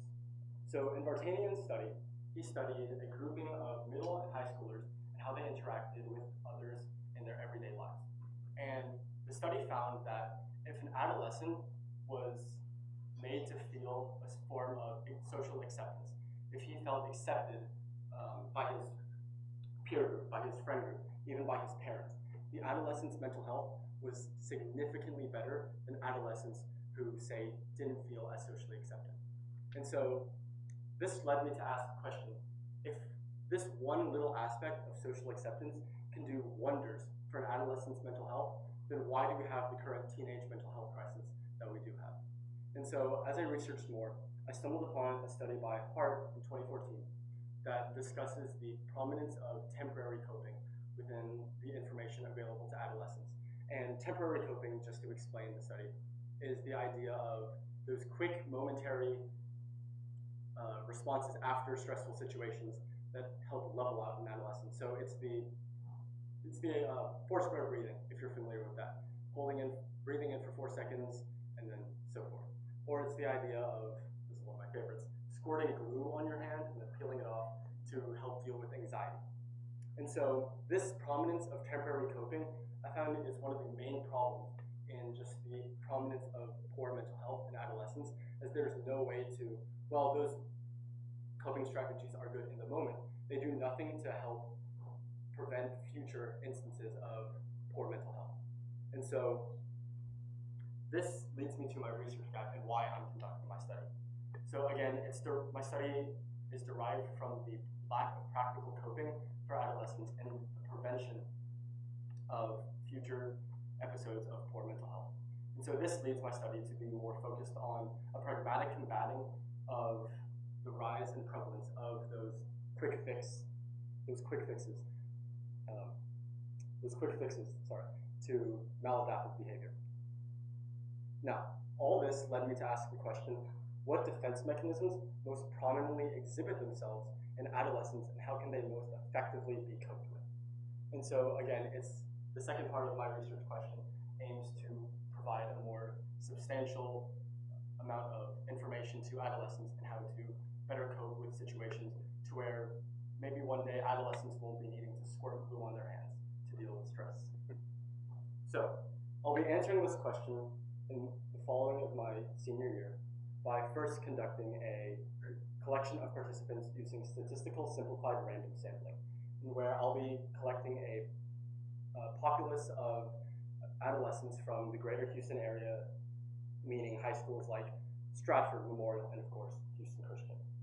And then after I collect my pool, I'll be running them through multiple tests of food psychology focus groups. And just for clarification, food psychology is the psychology behind why we choose the foods that we choose. So this would elicit cognitive dissonance, as I would expose my participants to information as to why they shouldn't eat processed foods. And after we've had a lunch, after we've had a nice time, I'll present them with the choice of either having a cookie or some fresh fruit. And so this would give those two conflicting ideas of, oh, maybe I want to stay healthy and choose the fruit, or, oh, it's a cookie. And so then I would, after having chosen the foods, I would have my participants go through an online questionnaire using a litmus scale range, and sort of have them tell me why they chose what they chose. And so from them, I'll be able to devise exactly what defense mechanism they elicited and how then I can best sort of reverse engineer that into an effective coping mechanism. So I've just talked at you for, I would say, a substantial amount of time. And so you might be wondering, what does this have to do with me? Well, as humans, not just adolescents, we all go through those maladaptive unconscious behaviors, and we all will feel bad about them, but just know that it's okay, and learn to cope with them. How can you best cope with them? Well, come back in the spring to find out. So, thank you, and are there any questions?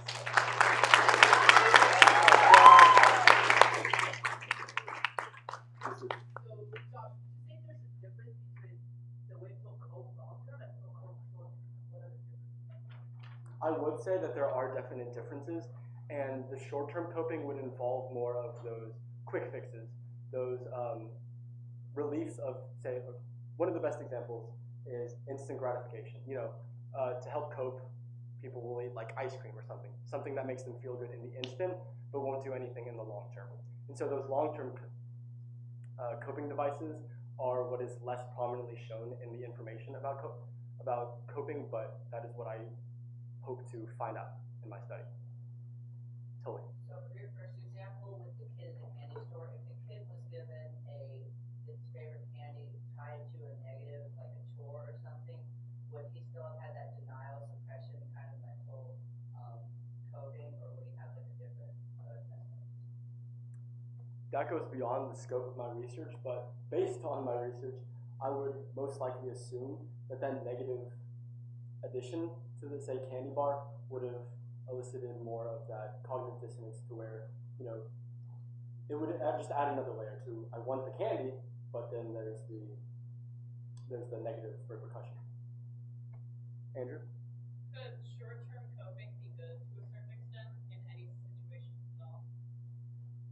I would argue yes. So if I go back, Hart's study does discuss some positives of short-term coping, to where like reading the Bible can help deepen spiritual health and mental health in that regard.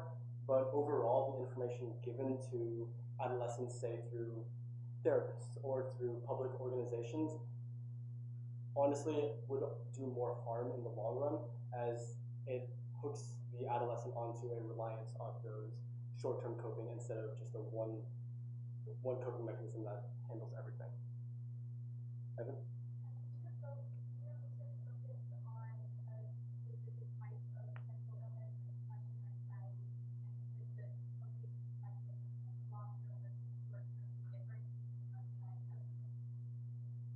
My research did not focus on one particular mental illness, but I would say that yes, based on an adolescent or an individual's psychological landscape, they would have to adjust coping mechanisms based for that, because we're all different people. We all take different things that help us cope with stimuli. Yes? In your study, did you identify any long-term coping mechanisms that were successful? There weren't any that were wildly successful. There were some that were like in individualistic cases. So maybe 1 out of 100 people were benefited by this one coping strategy, but there was nothing substantial enough to be statistically significant. All right. Oh, yes, no one. Okay, so how does it work like for that? So I know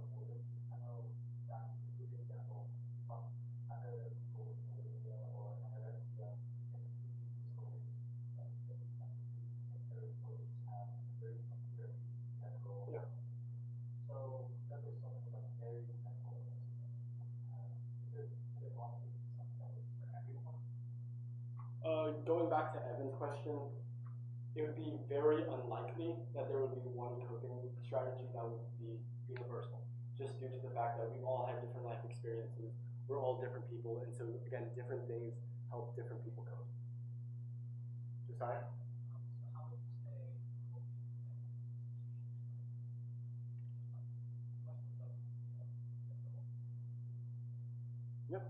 Yep, that's a great question.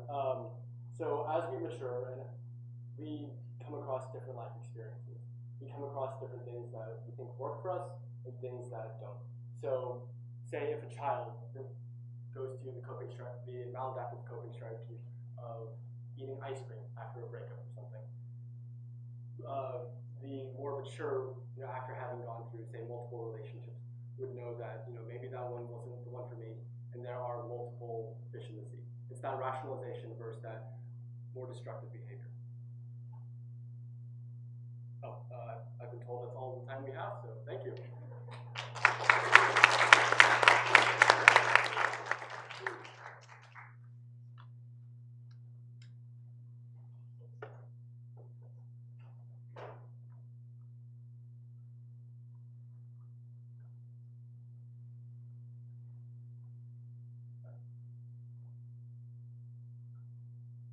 Other mics died. Have to get rid of the slides.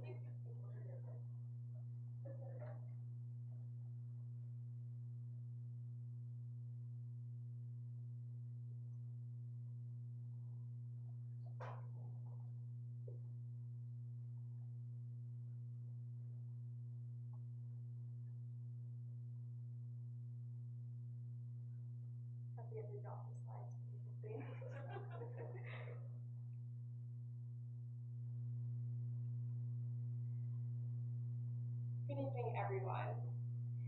I have a question for you. How many of you own an item that makes you happy or makes you feel special? This could range from watches to cars, yeah, quite a few of you. Well, whether you raise your hand or not, we all partake in consumption. And tonight, I'd like to talk to you about luxury consumption and consumer behavior, the effects of social class. Luxury consumption has been a part of consumer culture basically since the beginning of empires. You can take, for example, the Tanareg. They were a nomadic group of people in which they had the aristocracy and their serfs. Now, the serfs would live in separate living accommodations in plaster houses, while the aristocracy of this nomadic tribe would get to live in these beautiful tents in which they would host lavish parties and hold their beautiful fabrics and gold-encrusted swords. How cool is that? Another researcher which further expresses this act of luxury consumption is Belfonte, in which he describes the 16th century French aristocracy and how they would use clothing to differentiate themselves from the lower class. So, as you can see in these images, you have the aristocracy with their beautiful dresses, fine silks and fabrics, while the serfs and lower class wore more tattered rags and not so exclusive clothing. So how did I get into this topic? Well, it all started with a trip to Saks Fifth Avenue with my mom. And as I was there, I was observing the different types of consumers that were shopping or window shopping. And it made me ask the question of how do certain brands target specific consumers? And how do these consumers make specific choices in relation to their own consumer identity?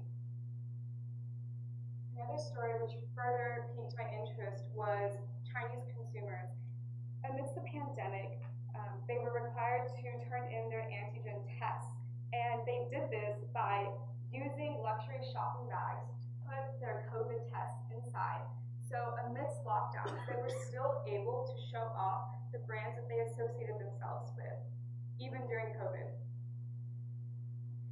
So after all of this, my question was, what is the role of luxury items in the cultivation of consumer attitudes, behaviors, and self-esteem? And furthermore, how do brand attitudes and the marketing of these brands target specific consumers? In my literature, I found three main themes. And the first theme is types and behaviors of consumers. So I found two different types of consumers, your snob and your follower. Now, a snob can be generally defined as a person whose utility for a product increases as they figure out that product is hard to obtain for the masses or to the rest of everybody else. And so an example of this can be with the shoe red bottoms. The masses may identify these shoes as red bottoms. However, somebody with luxury experience would know the technical term is Christian Louis Vuitton and the status of this luxury shoe.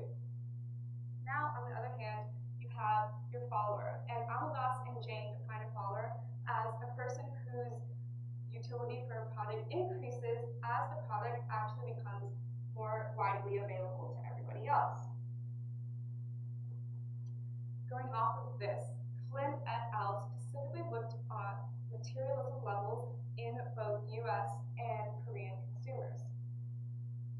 And from this, I found that there are different roles of materialism in different countries.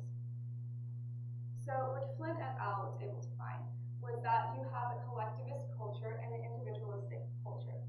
And so what this means is in an individualistic culture, consumers will tend to choose products that differentiate themselves from the masses. While in a collectivist culture, consumers will want to be grouped with desirable social groups. So they'll make choices which will group them with these certain status groups. Another researcher which further expresses materialism is Chen and Lamberti, in which they studied upper and middle class Chinese consumers. They found that price is a huge indicator of prestige. And so, for example, a Chinese consumer was quoted as saying that if a brand were to offer a discount on a product or an item, then the brand would lose its prestige and the product would feel cheapened. Finally, in Gill et al. Study, they specifically looked at Brazilian teenagers, and in a pen and paper survey test, they asked them questions such as, how would you view somebody who wears luxury items? And in these surveys, it was found that not only do these Brazilian teens hold very high levels of materialism, but that they also attribute the use of luxury items as someone who has status, wealth, and general happiness. So how can these consumers create connections with brands? Well, this is called self-brand association. So going off of what Flynn et al. Found, consumers are able to form a bond with a brand through experiences and through word of mouth. So this image might seem familiar to you from Sophia Kenobi's presentation in which she talks about influencers. And so going off of this, through advertising, these brands can create connections with consumers and show that they are reliable, and they use influencers and brand experience in order to form these connections and bonds. Another researcher, Sahid and Faruqi, also show that through experience and recommendations, bonds are formed. And they specifically looked at Indian consumers and found that currently Indian consumers are moving from more of a collectivist consumer approach to an individualistic, more westernized consumer approach, in which these female Indian consumers no longer want to be grouped with certain social groups. They want to forge their own consumer identity. So, for example, here's a map from Geert Hofstede's 60 model of national culture. And you can see that in the US, there are higher tendencies of individualistic consumer approaches, and as you move across towards Asia, there's more of a collectivist approach and consumer behaviors. Finally, how do these brands market towards specific targeted consumers? Well, this is called inclusivity and exclusivity, and Kapfer and Laurent specifically look at the growing presence of middle-class consumers. They identify this as mass prestige and the illusion of luxury. So for example, you can take Coach and Kate Spade. they specifically target middle-class consumers, in which these brands can still be seen as luxury. However, they offer more attainable goods than, say, Tom Ford and Louis Vuitton, in which Tom Ford and Louis Vuitton target a narrower consumer base, more of your snobs and upper-class consumer. And so while lower class may view Coach and Kate Spade, Tom Ford and Louis Vuitton as luxury brands, upper class may view Coach and Kate Spade as your everyday brand. Furthermore, in Quan and Shen's study, they expound upon the idea of affordable luxury. And an example of this can be seen in Marc Jacobs. And they created a diffusion line, which basically means a line that still holds the prestige of the Marc Jacobs name, but is able to produce goods that are more attainable and accessible for these middle class, lower class consumers. So they're still actively engaging in luxury consumption, and they still feel included and not excluded from the process of luxury consumption. Finally, moving on to social class. Lee et al. Specifically looked at the logo attractiveness to upper and lower class consumers, and they did this by the medium of Instagram profiles. And so an example of this can be seen here in Kylie Jenner's Instagram post. They exposed lower class consumers to this post, and it was found that these lower class consumers found these bags to be desirable with the large logos and flashy branding.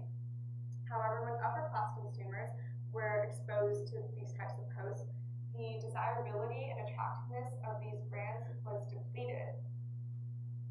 Han et al. Further expounds upon the idea of logo size and attractiveness, and found that upper class consumers will actively make choices to choose items that can only be recognized by their same level peers. And so this is called loud versus conspicuous branding. An example of this can be seen in these two Gucci bags. While they're the same model, they have a different style. And so in the first bag, you see the iconic colors of the House of Gucci with green and red, and the flashy branding with the G motif on the back. And on the other hand, you have a more plain, conspicuous white leather bag. And so upper class consumers would tend to go for the white, plain leather bag because it's conspicuous and would only be recognizable by somebody who has extensive experience in the luxury sector. While lower class would tend to go for a flashier bag to show off that brand to their same level peers. So throughout this research, some contributions that these studies were able to provide was the idea of consumers in different countries and materialism levels in different types of countries, snobs and followers, materialistic tendencies in social class, and logo attractiveness to different social class through branding. So some strengths was that there was a lot of studies on Asian consumers and also European consumers. And it also really focused on how it made consumers feel and how they attributed their status or worth to luxury goods. Now, some weaknesses for this study was that there was not a lot of attention towards American consumers. And also, some researchers in their studies observed these consumers, and so this could alter natural consumer tendencies and behaviors in which consumers might act in a way that they usually would not have acted if they weren't being observed. So what's missing in these studies is that there needs to be more of an emphasis on American consumers, and also to further explore the idea of, is luxury actually attainable with these mass prestige brands and these exclusive brands? And so my original question was, what is the role of luxury items in the cultivation of consumer attitudes, behaviors, and self-esteem? And so for my future research, I would like to ask, to what extent is the idea of luxury actually attainable?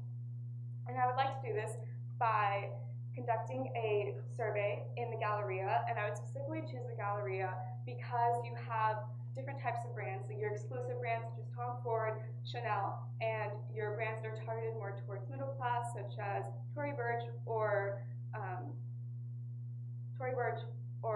other middle class brands. And so what I would do is have a QR code on a paper, and I would go asking around subjects to fill out this survey, which would be linked to a Likert scale, which would measure material values and demographics from these subjects. And then at the end, there would be an open-ended question in order to give consumers a chance to say in their own words what luxury consumption does for them and how it makes them feel.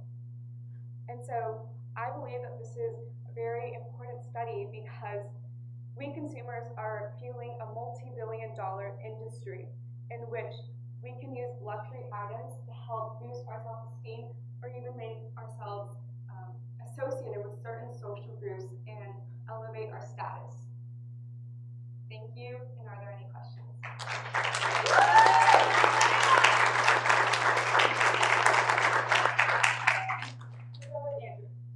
How would you define luxury?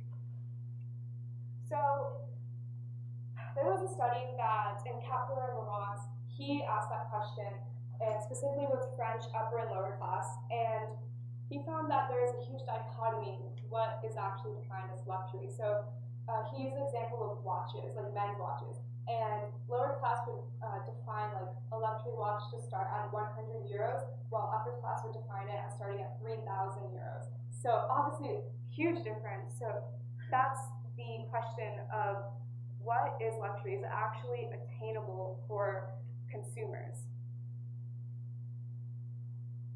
Juicy. Okay, as someone was talking around the middle upper class of American culture and Chinese culture, I noticed that in Chinese culture there's higher desire for luxury items. Do you have any idea what causes that? Like what causes the culture to desire for luxury items? Yeah, I remember in, I believe it was Chen and Lamberti's study, they saw that in Chinese culture that they went through a period, obviously, of communism. So after they went through that period, these consumers wanted to go full throttle into consuming and elevating their self or their status to what they were before, I believe. So does that make sense? I don't know if I'm answering the goods being a foreign good helps with that? Like just because the goods come from China, like most luxury by an American brand, does that help with? Yeah. So what like attributes to a brand's exclusivity or the attractiveness of a brand is brand heritage and the history behind it. So for example, your European brands such as Hermes and Christian Dior, they have rich history in their roots and where they started, and so this helps them build up brand credibility and helps consumers to associate themselves with those brands because they're trusted and they've been around for so long. Yeah, of course. Okay. So I know you're saying people that had more luxury brands were linked with being seen as happier and more wealthy. Is there actually any proof that they're feel better in the long term? Yeah. So I believe the study you were talking about was with the Brazilian teens viewing people as, yeah, I actually did not find any studies that asked, I guess, people with a lot of experience in the luxury sector if they were actually happy or if they felt that their self-esteem was boosted by the act of luxury consumption. But that is a topic that I would definitely be interested in further researching. So earlier in the slide you talked about what happened in like China and places when the prices went down. Was there any information in that study on when prices went up or down? So when prices went up, it was found to be more desirable for the snob follower. Someone whose utility, like I said, increases when a product becomes less attainable for the masses. So to a follower, the attractiveness of a product whose price increased it was diminished. The attractiveness of that product was diminished for a follower, but not for a snob. It was actually increased when the price increased. Yes? What would you say you feel like the link is between the consumption of luxury goods and the Bible?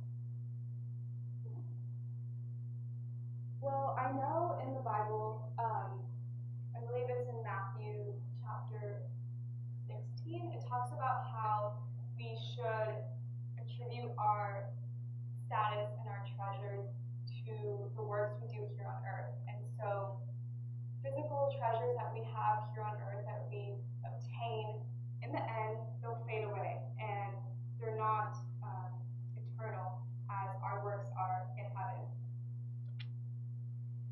Yes?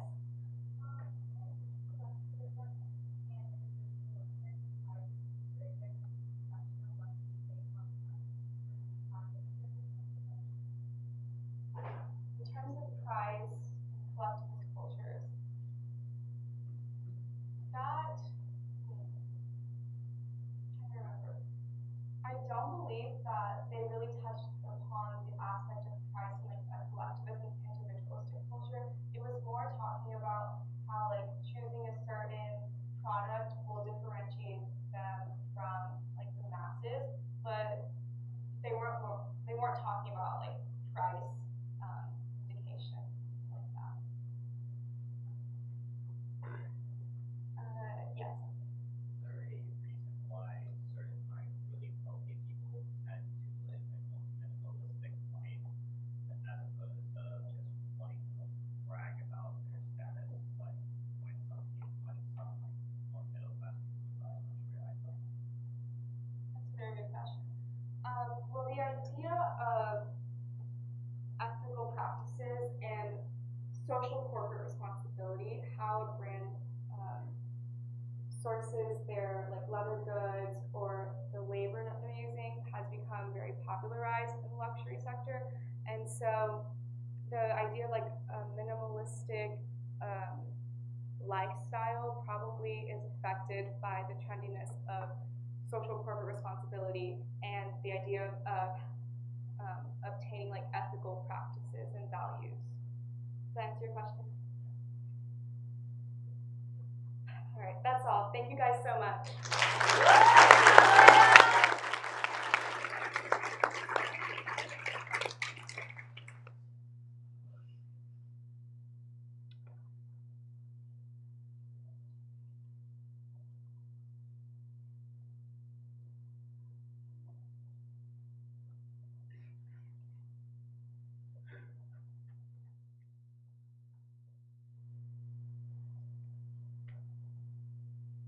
Can anyone raise their hand and tell me what they think about when they think of the Heights? Anybody? Fancy food places. Yes. Peter. Viana. Josh. Trendy. D. Cute boutiques. Yes, me too. I too think of the Heights as a very trendy, popular area with a lot of really good food. However, even in trendy, popular areas such as the Heights, trafficking still runs rampant. This summer, I went on a van ride with Elijah Rising, an anti-trafficking nonprofit in Houston. This van ride toured various brothels throughout the Heights. One such brothel was disguised as a cantina, where the average girl being exploited here, commercially exploited here, was ages 13 and 14. Brothels such as this one that exploit children daily exist across America, and especially in Houston and in Texas. This is why it's so incredibly important for us to create laws that will better protect these children once they enter into the foster care system. Hello, my name is Mickey Barrow, and for the next 15 minutes, I will be discussing with you how it's best viewed to change the foster care system's approach to trafficking. Currently, 50 to 90% of the commercially sexually exploited children exist within the foster care system. However, many states, such as Texas, fail to provide the best policies and practices, thus failing these children as they do not receive the proper care that they deserve. Knowing that children are exploited right under our nose every day, and knowing that the these children exist very prevalently in the foster care system, I asked the question, what are the model policies, practices, and programs that will best serve trafficked children in their foster care system? When I was in 9th grade, I was first exposed to the horrors of trafficking, and once I knew, I could never choose to turn away. As William Wilberforce says, you can choose to look away, but you can never again say that you never knew. This is exactly right. I know the atrocities that trafficking ensues, and therefore I can never not be dedicated to advocating against trafficking and for its victims. For now, the importance of my topic is that currently trafficked kids are not given the guarantee of legal protection, therapies once they enter the foster care system, or trauma-competent caregivers once they enter the foster care system. In order to answer my research question, last year I conducted a literature review in which I found two main topics. The first being the recommendations for the prevention and identification policies. In a study of 37,000 runaways, 7% or around 3,000 of these runaways have been trafficked during their time of elopement, thus proving that by preventing runaways, we can also prevent trafficking. But in order to prevent runaways, we must understand who runs away. As Latzman and others find in 2018, runaways are commonly teenage girls who have been abused and who have had multiple placements. This is why, as Pullman and others calls for in 2020, we must stabilize placements. Instead of having foster children move house to house to house, we must stabilize their placements and ensure them to have a singular house for a designated amount of time, for as long as possible, so that they can maintain consistency in their life. Furthermore, by intervening in the lives of children in the foster care system who pose a risk to run away, we can also decrease the risk at which they are likely to run away, also consequentially reducing the risk at which they are likely to be trafficked. However, to intervene in the lives of these children, we must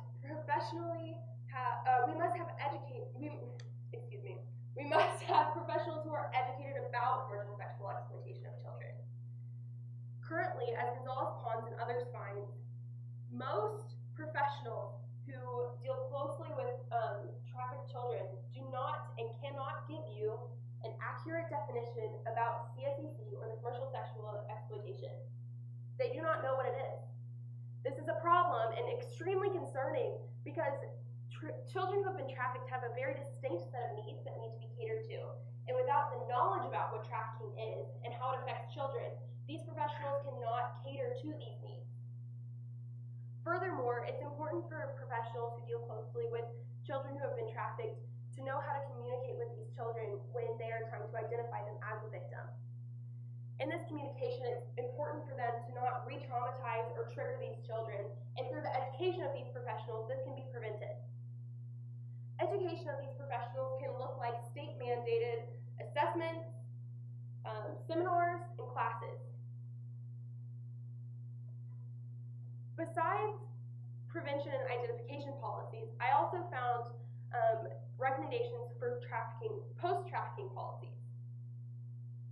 One of the largest components in changing post-trafficking policies to better serve commercially sexually exploited children is changing legal policies. For example, safe harbor laws, or laws that protect children and as victims instead of identifying them as criminals, need to exist in the 26 states that do not have these laws. Currently, states without safe harbor laws in times of trafficking can identify a child as a prostitute, even though they cannot legally consent to what is being done to their body. Furthermore, as Bath and others calls for in 2019, specialty courts specifically dealing with trafficking cases need to arise. These judges would know the specific needs that these children deserve to be catered to and would be able to directly give them access to help them with these needs. They would focus on rehabilitation instead of criminalization, even in cases where the state did not have safe harbor laws. As I previously mentioned, this rehabilitation is extremely important for these children. Part of this rehabilitation deals a lot with therapy. Thus, we need to create better policies regarding therapy. As Sapir and others calls for, the cognitive behavioral therapy of children, specifically trafficked children, needs to be further recommended in children who have been exploited treatment plans. The cognitive behavioral therapy of children involves changing mindsets, negative mindsets specifically, about the self and about the world, and also altering triggers and behaviors that can be created by trauma. Furthermore, as Palings and others find in 2020, these children have overlapping mental illnesses and a very distinct psychopathology. Thus, they need better access to better doctors. Once again, these children are not guaranteed therapy once they enter into the foster care system. They need to be guaranteed this therapy because of their unique psychopathology. Now that I've discussed with you why we need to change prevention and identification policies, as well as legal policies and policies regarding therapy to best serve trafficked children in the foster care system, I'll now be discussing with you the policies that need to be changed regarding housing and accommodations in order to understand the best environment for these children to live in.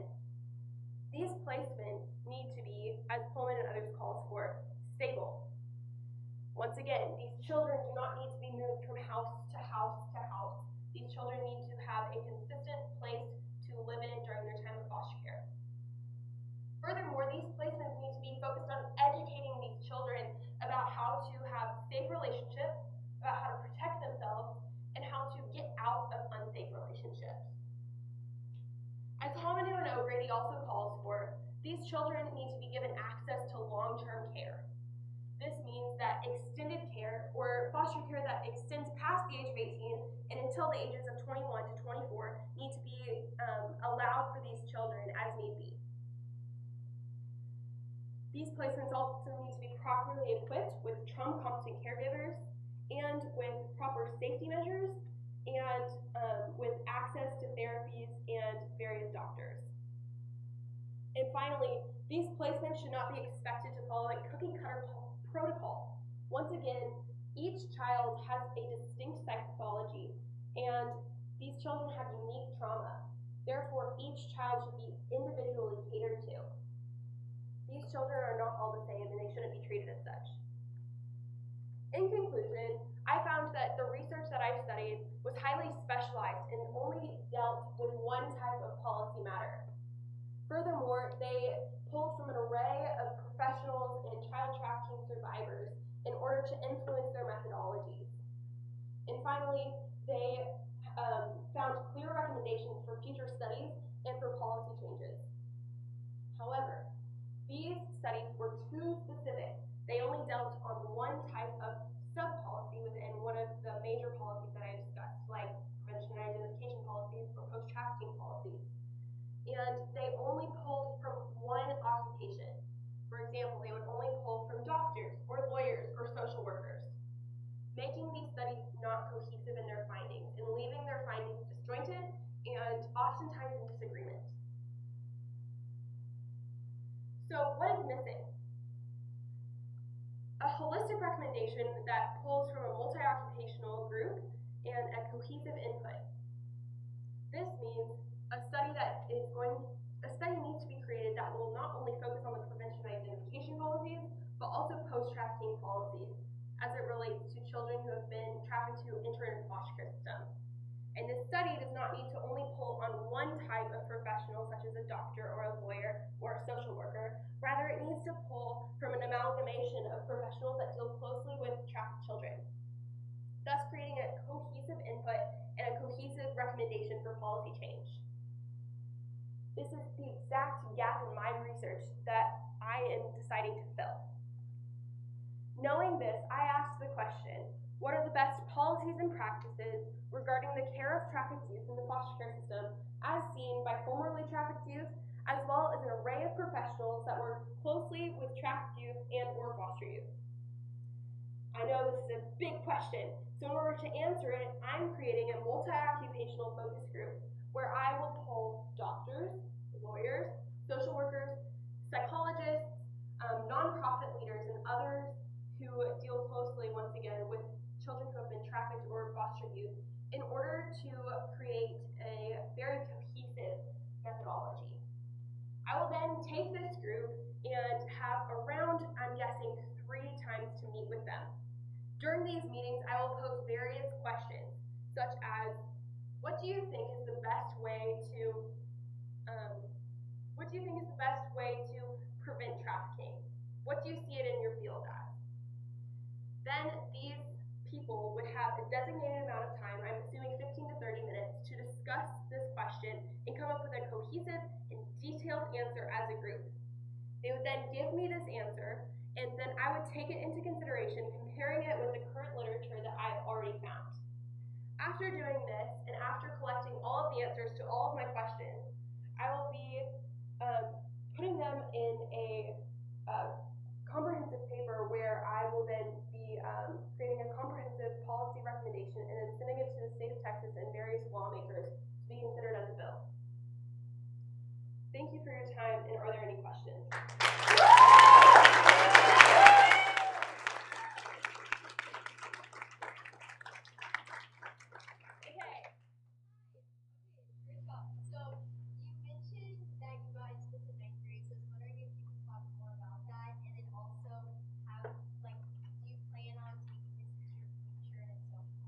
Absolutely. So in 9th grade, I was my first year of DSP, and I had my semester project to work on, but I had no idea what I was going to present.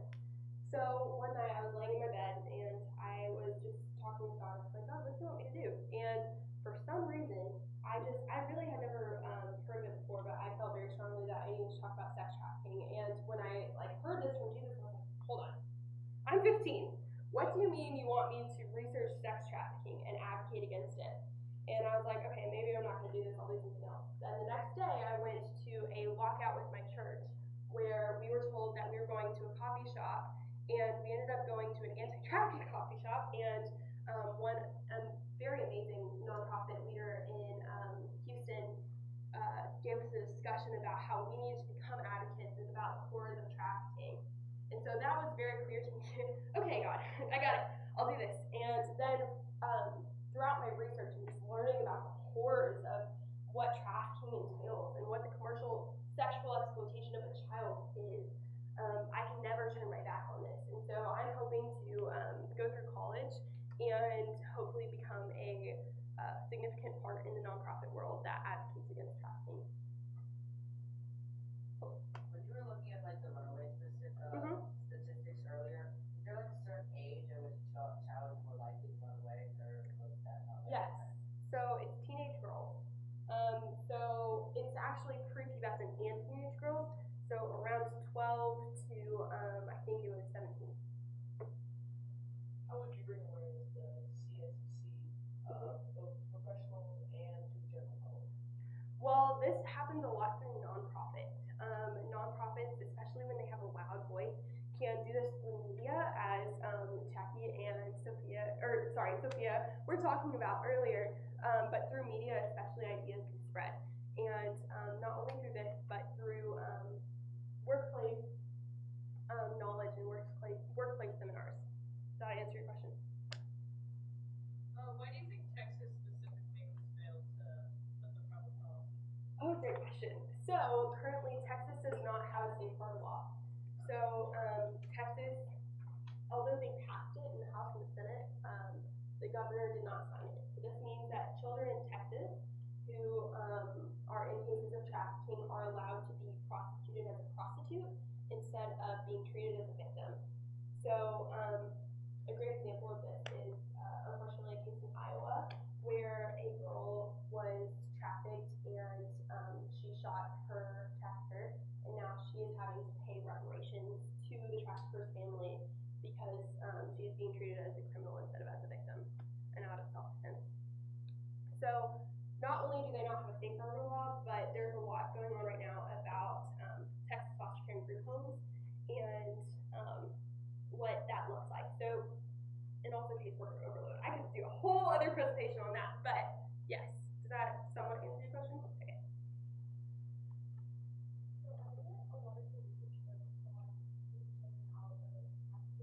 Yeah. But I also know that a lot of girls who are trafficked are often found by their own family. Yeah. So I was wondering if during your research you found any possible leads for the as them.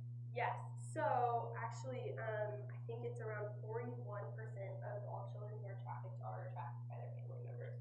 And so this goes directly into the prevention and identification of these children. So this is going to have to deal with lessening caseworker overload. And through, this is actually one of the main topics that I will be discussing in my focus group. I know a teacher who is advocating for current changes to the mandated reporting in schools because it doesn't cover enough currently. And so by creating a further mandating requirement code, it can help get these children out. But yes, thank you. Anybody else? Peter.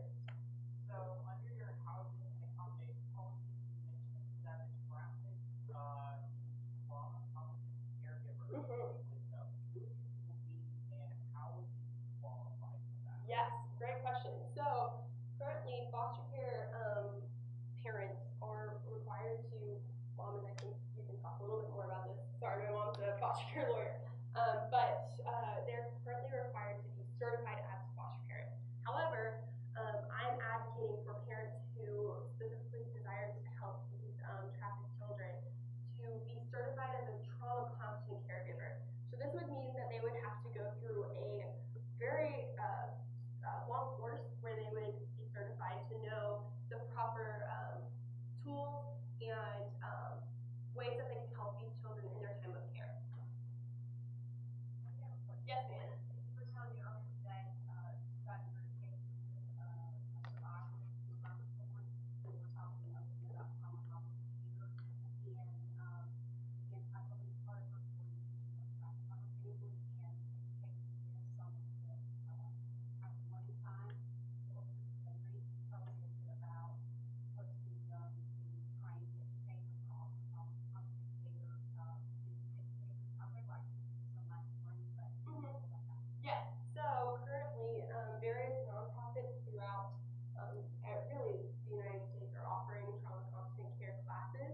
I know my church, Houston First Baptist, offers one through our counseling center. I know that you're able to take part of that. Through this class, they're able to be certified by the state of Texas, right, as a trauma competent caregiver, and that can be very helpful in cases of fostering a child who's been trafficked, as they have immense trauma, as we cannot even imagine. Anybody else? Yes. So you hit on like trauma and depression and trauma like caregivers, but does the trauma get like a certain like is there more like mental illnesses that are seen more from the trauma? Yes. So complex PTSD is commonly seen, and besides this, dissociative identity disorders are also commonly seen. So once again, they have overlapping mental illnesses commonly, and so that's why it's so important to give them the best doctors that know the most about how to care for their specific psychopathology. Does that kind of answer your question? Okay. Yes. Might not have been on the scope of your research, Mm-hmm. but how does a child who went through trafficking, maybe an adult, and eventually have adult children, how does it affect their own children? Their own children. That is a really good question. I have not specifically researched generational trauma. That would be something really interesting to look into, but I have not researched it. Yes, McKay. Do you have any insight on why states wouldn't have the part of that? Yes. So it's argued by the governor. It blurs the line between victimhood and criminals, and so it would be difficult for law enforcement to identify a child as a victim rather as a criminal. Yeah. So even though they cannot legally consent, it doesn't make sense to me, which is why I'm advocating for safe harbor laws. Anybody else? so much for your time.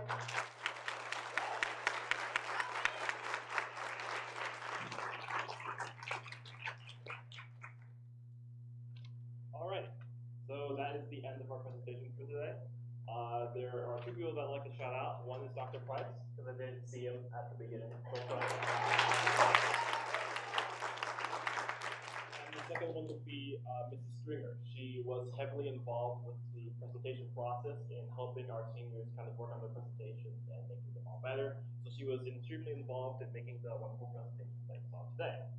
So our next presentation for the seniors will be on April 20th, if I'm right. That's basically when they're going to be answering the research questions and the findings that they got from the research questions that you got today. So in order to close out our presentation, I have Thomas Myers here, another junior, who is going to give us a closing prayer. So, yeah, this is word. Yeah, all right. Right. We'll bow our heads. Dear God, thank you for gathering us here tonight to witness these amazing scholars. May their knowledge be a